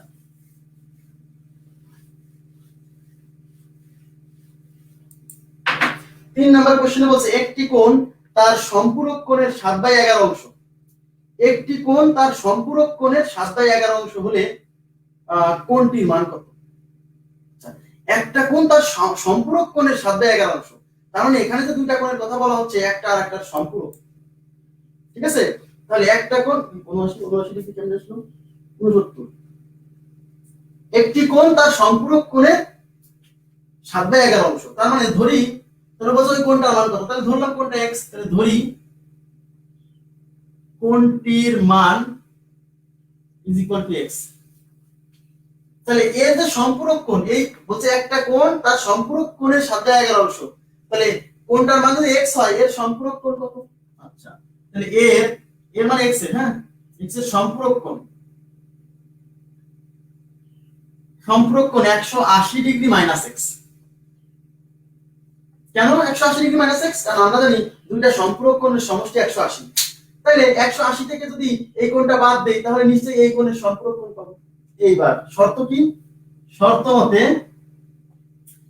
এই বলছে একটি কোণ মানে x তার সম্পূরক কোণের এই x এর তাহলে x এর সম্পূরক কোণ এটা না, তাহলে এই x হলো এই x এর সম্পূরক কোণের 7/11 মানে x হবে এই 180 ডিগ্রি মাইনাস x এর 7/11। এইটুকু বুঝছেন কিনা বলেন? এই হলো শর্ত। একটা কোণ মানে x এর এই x এর সম্পূরক কোণ মানে এইটা 7/11 এর মানে গুণ না, এর মানে গুণ। তার মানে x তাহলে এর যদি গুণ হয় তাহলে 11 দিয়ে এই পাশে গুণ হবে আর 7 দিয়ে এই পাশে গুণ হবে, তাহলে 11 দিয়ে এই পাশে গুণ হলে 11x 7 দিয়ে গুণ করলে 180 গুণ 7। আচ্ছা 180 গুণ 7 গুণ করার দরকার নাই, রেখে দেন, এইভাবে রেখে দেন। মাইনাস 7x রেখে দেন, দেখি কিছু হয় কিনা। এবারে 7x এই পাশে নিয়ে আসেন, মাইনাস 7x এই পাশে আসলে 11x প্লাস 7x 180 গুণ 7 এইভাবে রেখে দেন। গুণ করলে বড় হবে, কাটাকাটি করব বলে গুণ করছি না, কারণ এই পাশে কাটবে। হ্যাঁ 11 17 কত 18x 180 ইনটু 7। এই 18 দিয়ে দেখেন 180 কাটা যায়, এই 18 দিয়ে 180 18 কে 18 আর 0 ব্যাস। তাহলে x 7 দশে 70 ডিগ্রি, তার মানে x এর মান কত 70 ডিগ্রি। তাহলে কোনটার মান 70 ডিগ্রি। জি 70 110 ও 70 কেন বলছেন? বলছেন ওই কোনটার মান কত, যে কোণের কথা বলছে শুধু ওই কোণটার মান চাইছি। অপশনে কিন্তু 110 ও থাকবে 70 ও থাকবে। কনসেপ্টটা কি বোঝা গেছে? কনসেপ্টটা কি বোঝা গেছে? আর যারা ভালো বুঝে তারা আরো সহজে বুঝে যাবে। সেটা হলো ওই যে 7/11 এটা থেকেই তারা বুঝে গেছে যে একটি কোণ তার সম্পূরক কোণের 7/11, তার মানে ওই কোণের মান হলো এটা হলো 7:11। হ্যাঁ ওই দুইটা কোণের মান হচ্ছে 7/11 মানে 7:11 অনুপাতে। এটা 7x এটা কত 11x, তাহলে কোণ দুইটার অনুপাত হচ্ছে 7:11। তাহলে 7x + 11x = 180। কেন? সম্পূরক কোণ দুইটার সমষ্টি 180। তাহলে 18x = 180। তাহলে x = 180 কে 18 দিয়ে ভাগ করলে 10। এখন আমার চাইছে ওই কোণের মানটা মানে 7x, তাহলে 7 × 10 70 ডিগ্রি। তবে এভাবে করলে যদি অসুবিধা মনে হয় তাহলে একটু এইভাবে করবেন। কনসেপ্টটা কি বোঝা গেছে? আপনারা কি বুঝছেন সবাই? আচ্ছা এবার আমরা নেক্সট কোশ্চেনে যাচ্ছি। এখন যে কোশ্চেনটা নাই ওখানে নাই, স্ক্রিনে নাই, আমি দেখা দিচ্ছি, আমি লিখে দিচ্ছি। এখন কোশ্চেনটা কিন্তু স্ক্রিনে নেই বা স্ক্রিনেও নেই, প্লাস আপনাদের শীটেও নেই, লিখে নেবেন। শীটে নেই এখনকার কোশ্চেনটা, লিখে নিন। আবার বলছি লিখে নিন।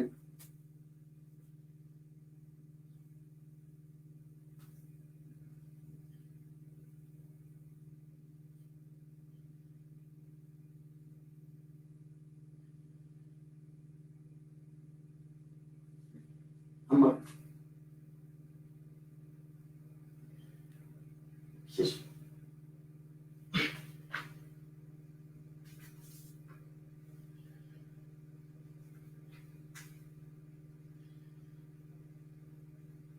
আচ্ছা এই কোণটার নাম হচ্ছে এ, এই কোণটার নাম হচ্ছে বি, এই কোণটার নাম হচ্ছে সি, এটা ও বিন্দু, এটা পি বিন্দু, এটা কিউ বিন্দু, এটা দেওয়া আছে তোমার 90 ডিগ্রি।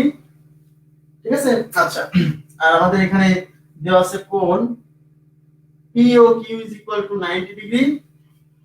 আচ্ছা আর দেওয়া আছে a to b = 2:3। আর আমাদের বলছে কোণ সি, এই যে কোণ ছিল, কোণ এটা কোণ ছিল, বুঝছেন? কোণ সি = what? আচ্ছা আচ্ছা কোণ সি = what? এবার তাকান কি কি নোটেশন দেওয়া আছে। কোণ P O Q = 90। P O Q কোণটা দেখেন তো, পি ও কিউ। আচ্ছা আমি কি নোটেশন ভুল লিখলাম, কি লিখছি আমি? পি ও কিউ 90 কেন হচ্ছে আর ও কিউ, সরি আর ও কিউ = 90। হ্যাঁ ঠিক আছে। এবার আর O Q R O Q মানে দেখেন এই যে আর, এই যে ও, এই যে ও, এই যে কিউ, তাহলে আর ও কিউ মানে এই কোণটা 90, তাহলে এটা 90 দেওয়া আছে। ঠিক আছে? আচ্ছা আর আমাদের বের করতে বলছে কি আরেকটা ডাটা দেওয়া আছে এ, কোণ এ আর কোণ বি এর অনুপাত 2:3, মানে এই যে এই কোণটা আর এই কোণটা 2:3 অনুপাত। Okay fine. আর আমাদের বের করতে বলছে কোণ সি কত, মানে এই কোণটা কত। আচ্ছা এবার তাকান তো, আমরা যদি একটা কাজ করি, আমরা এ বি এর মানটা কিন্তু বের করে ফেলতে পারবো। বি এর মানটা কিন্তু সহজেই বের করে ফেলতে পারবো। কেন? কারণ এই কোণটা যদি 90 হয় তাহলে এই টোটাল কোণটা কত, এই টোটাল কোণটা কত, এই টোটালটা 180 সরল কোণ, সরল কোণ। তাহলে এটা 90 হলে এইটা 90, মানে এ আর বি মিলে 90, বুঝছেন? তাহলে এ আর বি মিলে 90 বলা নাই, আমরা বুঝে নিছি। কেন? এই টোটালটা 180, তার ভিতরে এই পাশে 90 বলা আছে, এই যে, তাহলে এই পাশেটাও কি আর বাকি 90। ঠিক আছে না?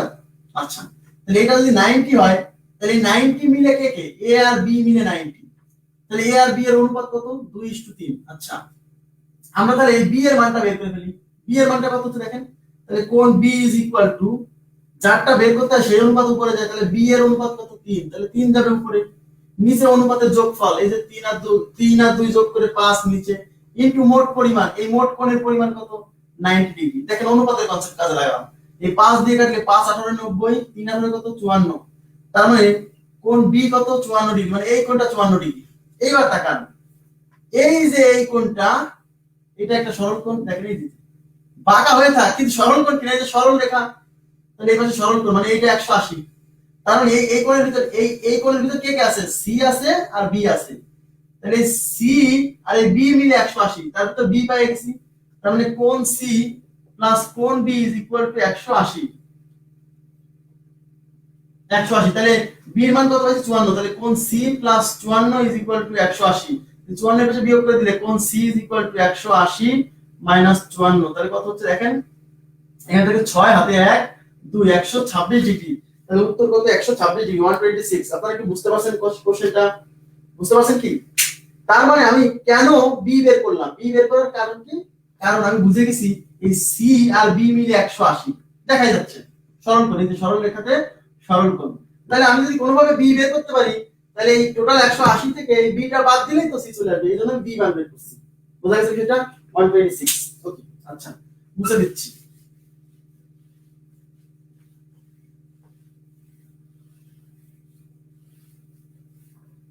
আচ্ছা এবার দেখেন হচ্ছে আর একটা কোশ্চেন,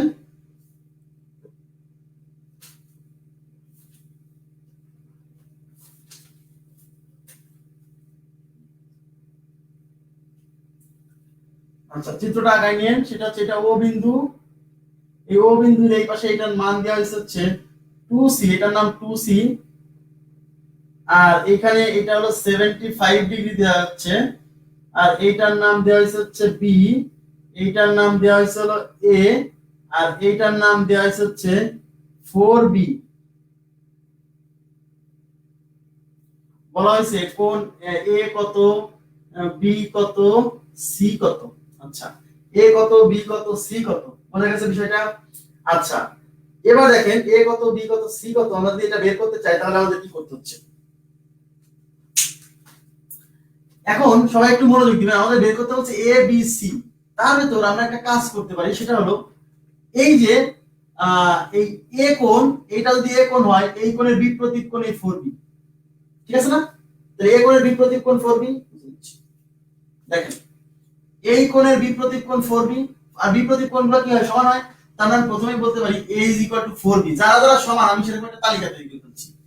আচ্ছা এবং একটা জিনিস আমরা এখানে বুঝে গেছি, এই কোণটা তো একটা সরল কোণ, বুঝতে পারছেন, এই যে সরল কোণটা একটা সরল কোণ না, সরল কোণ, তাহলে এই সরল কোণ মানে 180, তাহলে 180 এর ভিতর কি কি আছে, এই 4b আছে, এই b আছে, 75 আছে, তাহলে আমি বলতেই পারি 4b plus 75 plus b is equal to 180 degree. দেখেন এই যে b 75 আর 4b এই টোটালটা মিলে 180 সরল কোণ, তাহলে এখানে কত 4b আর b কত 5b ইজ ইকুয়াল টু 180, এই 75 এর পাশে বিয়োগ করব। আচ্ছা তাহলে এখানে 5b ইজ ইকুয়াল টু কত হচ্ছে 5 105, তাহলে 5 দিয়ে ভাগ করলে b ইকুয়াল টু 5 21 105, তাহলে আমরা b এর মান পাইলাম 21 ডিগ্রি। b এর মান কত হইছে 21, তাহলে একটার উত্তর শেষ, b ইজ ইকুয়াল টু 21, একটা কাজ শেষ। ঠিক আছে, b যদি 21 হয়, এখন আমরা এই b এর মান এই যে দেখেন এই এই a is equal two 4b, তাহলে এখন a ইজ ইকুয়াল টু কত, এই যে a, এটা এই কোণ আর এই কোণ বিপরীত কোণ না, বিপরীত কোণ দ্বয় পরস্পর সমান, অর্থাৎ এই কোণ আর এই কোণ সমান, মানে a is equal two 4b, তাহলে b এর মান পাই গেছি কত 21, তাহলে a এর মান হচ্ছে 4 21 84, তাহলে a এর মান 84 ব্যাস, তাহলে a এর মান হয়ে গেল 84, a পেয়ে গেলাম। আচ্ছা 48 লিখছি 82 84। এখন আমাকে c বের করতে হবে। এখন দেখেন c কোথায় আছে, c হলো এইটা 2c, আর এইটা হলো 75 প্লাস b, দেখেন তো এই কোণ আর এই কোণ বিপরীত কোণ দ্বারা সমান হয়, তার মানে 2c আর এই কোণটা সমান, অর্থাৎ 75 প্লাস b আর এই 2c সমান, তাহলে আমি কিভাবে লিখব 75 plus b is equal two 2c। এইবার এই b এর মান আমাদের জানা 21 ডিগ্রি, তাহলে এখানে বসান, তাহলে 75 plus 21 is equal two 2c, তাহলে এখানে কত হচ্ছে 6 96 ইজ ইকুয়াল টু 2c, 2 দিয়ে ভাগ করলে c ইজ ইকুয়াল টু 48, 96 দুগুণ 48, তার মানে হচ্ছে 48 দুগুণ 96, তাহলে এটা হচ্ছে 48 ডিগ্রি। তাহলে 84 ডিগ্রি এ, বি মান হচ্ছে 21 ডিগ্রি, সি মান হচ্ছে 48 ডিগ্রি। আপনারা কি বুঝতে পারছেন এই জিনিসটা? বুঝলেন? এটা যদি নাই, শিটে নাই, সুতরাং একটু স্ক্রিনশট নিয়ে নেন, তাড়াতাড়ি দ্রুত স্ক্রিনশট নিয়ে নেন। ক্লিয়ার আছে বিষয়টা? কতটা ক্লিয়ার?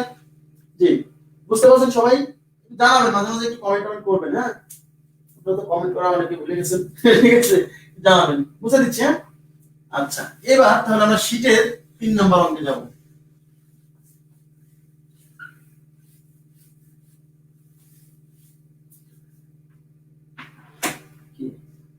তিন হয়ে গেছে? হ্যাঁ, 4 নম্বর, সরি। 4 নম্বর কোশ্চেনটা দেখি আমরা। 4 নম্বর কোশ্চেনে বলছে, দেখেন কি, যে একটি কোণের মান তার পূরক কোণের মানের অর্ধেক। একটি মুছে ফেলছি তো, আরেকবার কি বলি, আপনি একটু ভিডিওটা আরেকবার দেখবেন পরে টেনে। হ্যাঁ, একটি কোণের মান তার পূরক কোণের মানের অর্ধেকের সমান, কোণটির মান কত?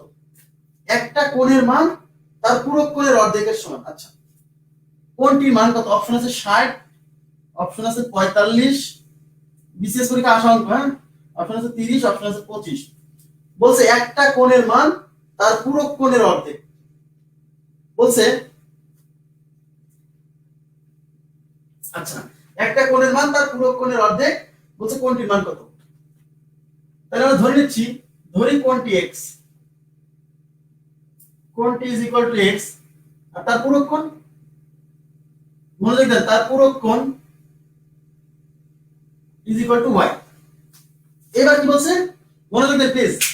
একটি কোণের মান মানে x এর মান তার পূরক কোণের, মানে এই x এর পূরক কোণ কত? এই x এর পূরক কোণ y। তাহলে এই x এর মান এই পূরক কোণ y এর অর্ধেক। বলছে একটি কোণের মান এর পূরক কোণের অর্ধেক, তার মানে এই x এর মান হলো এর যে পূরক কোণ y তার অর্ধেক, অর্থাৎ x = y/2। আর গুণ করলে y = কত? 2x। দেখ, y = 2x, এই হলো x। এখন আমরা কি জানি, দুইটা পূরক কোণের সমষ্টি 90। তাহলে একটা কোণ হলো x আর তার পূরক কোণ হলো y, তাহলে এই দুইটার সমষ্টি 90, তাহলে x + y = 90। তাহলে y এর মান কত? 2x। আমার লাগবে কিন্তু ওই কোণের মান কত, মানে x এর মান কত? তাহলে x হচ্ছে x আর y এর মান 2x = 90। তাহলে 3x = 90। তাহলে x = কত? 30 ডিগ্রি। তাহলে উত্তর হচ্ছে 30 ডিগ্রি। ক্লিয়ার বিষয়টা? 30 ডিগ্রি, 45 না, 30। এখানে ভুল করবে সবাই, এখানে ভুলটা করবে। একটা কোণের মান তার পূরক কোণের অর্ধেক। 45 অনেকেই মারছে, বুঝে করতে হবে অঙ্ক। অপশন টেস্ট করতে হয়, অপশন টেস্ট। জি জি, প্লাস 2c = এরপর ক্যালকুলেট করবেন। আচ্ছা, 30। এবার তাকান, মনোযোগ দেন, অপশন টেস্ট করতে হবে, অপশন টেস্ট। অপশন টেস্ট কি হবে? একটা কোণের মান তার পূরক কোণের অর্ধেক। আচ্ছা, ঠিক আছে, তা ধরলাম 60 উত্তর। তাহলে 60 এর পূরক কোণ কত? 30। কেন দুটা মিনিট, তাহলে 60 যদি উত্তর হয়, এর পূরক কোণ হলো 30। 60 এর পূরক কোণ 30।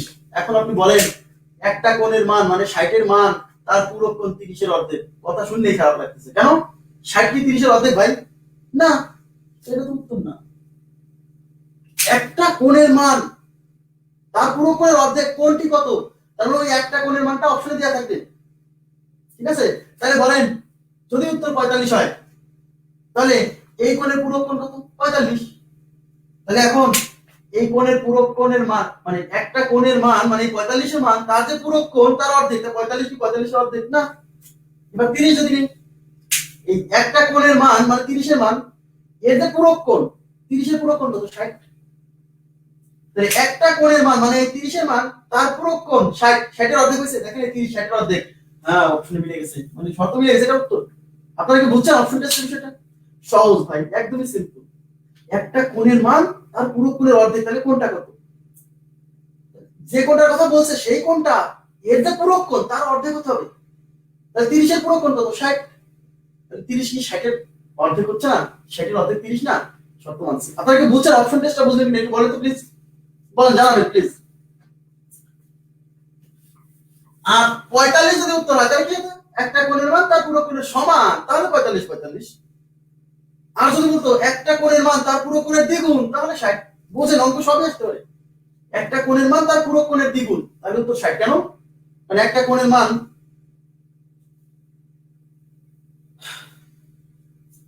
একটা কোণ তার পূরক কোণের অর্ধেক। কোণটা কত? তাহলে কোণটা যদি 30 হয়, 30 এর পূরক কোণ কত? 60 না? তাই এই কোণটা কি, এই 30 এর যে পূরক কোণ 60, এই 60 এর কি অর্ধেক হচ্ছে না 30? অঙ্কে তো এটাই বলা আছে যে একটা কোণের মান তার যে পূরক কোণ সেই পূরক কোণের অর্ধেক। 30 60 এর অর্ধেক বলে তো এটা উত্তর। জি আচ্ছা, এবার নেক্সট কোশ্চেনটা দেখেন। আচ্ছা 5 নাম্বার। আচ্ছা 5 নাম্বার তো নাই, এবার ত্রিভুজ। এবার ত্রিভুজ, ত্রিভুজ।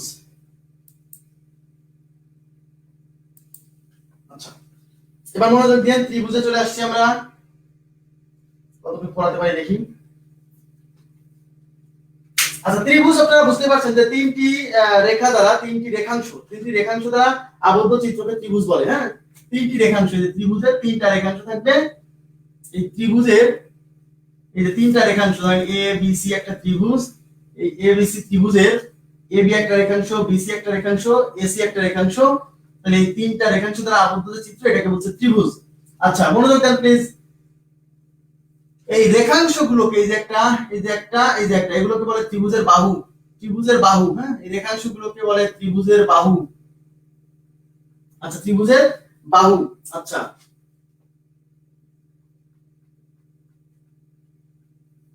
আচ্ছা এই রেখাংশগুলোকে বলে ত্রিভুজের বাহু। এবার তাকান, এই এই যে এই বিসি রেখাংশের একটা এ একটা বিন্দু আর এই এবি রেখাংশের একটা বিন্দু, এটা কি সাধারণ বিন্দু? এই রেখাংশ আর এই রেখাংশ, এটা কি সাধারণ বিন্দু না?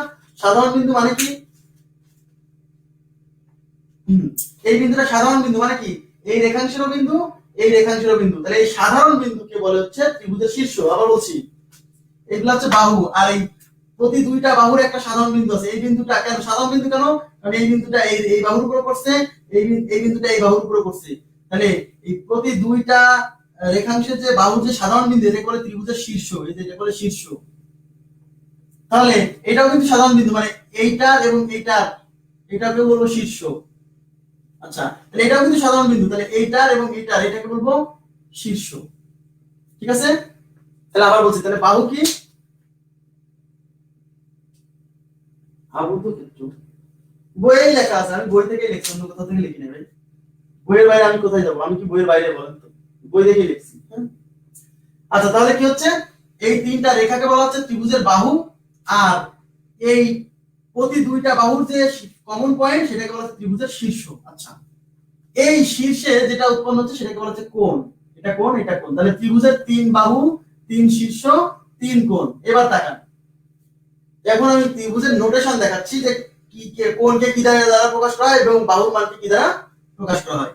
এই যে এই কোণ, এই কোণটা হলো এ কোণ, এই কোণটাকে বলছে আমরা এ কোণ, কোণ এ, এটা হলো এ কোণ।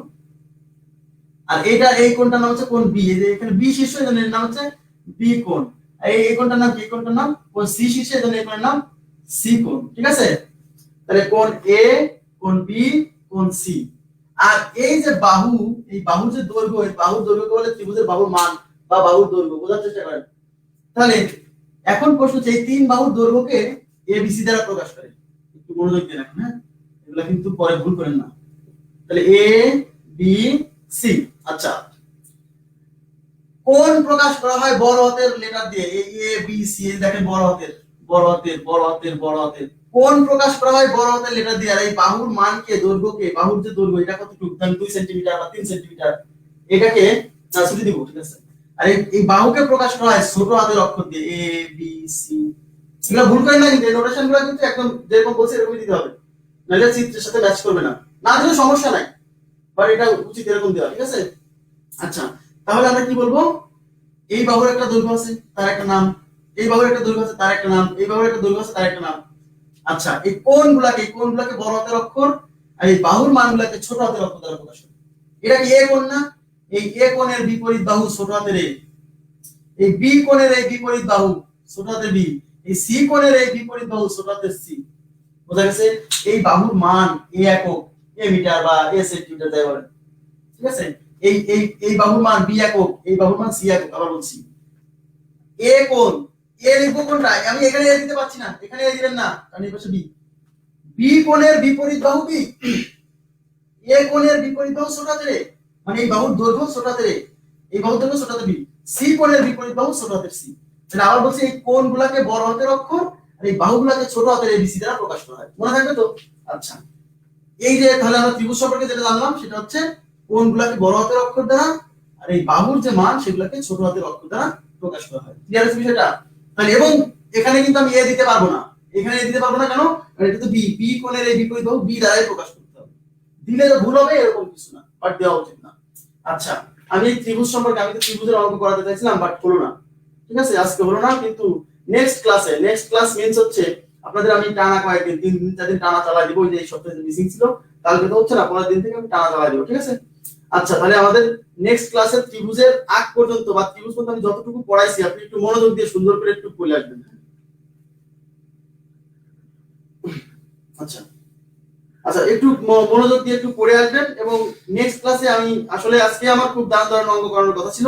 আপনি এরপরে পিডিএফ খুলে দেখবেন, এরপরে যে অঙ্কগুলো আছে আপনার দেখলেই ক্লাস করতে ইচ্ছা করবে ইনশাআল্লাহ, আমি আশা করছি। হ্যাঁ, মনোযোগ দিয়ে একটু পড়ে আসবেন, তাহলে আমি সামনের ক্লাসটা ইনশাআল্লাহ খুব দারুণ ভাবে নিতে পারবো। ভালো থাকবেন সবাই, আজকের মতো এই পর্যন্তই। শুভরাত্রি।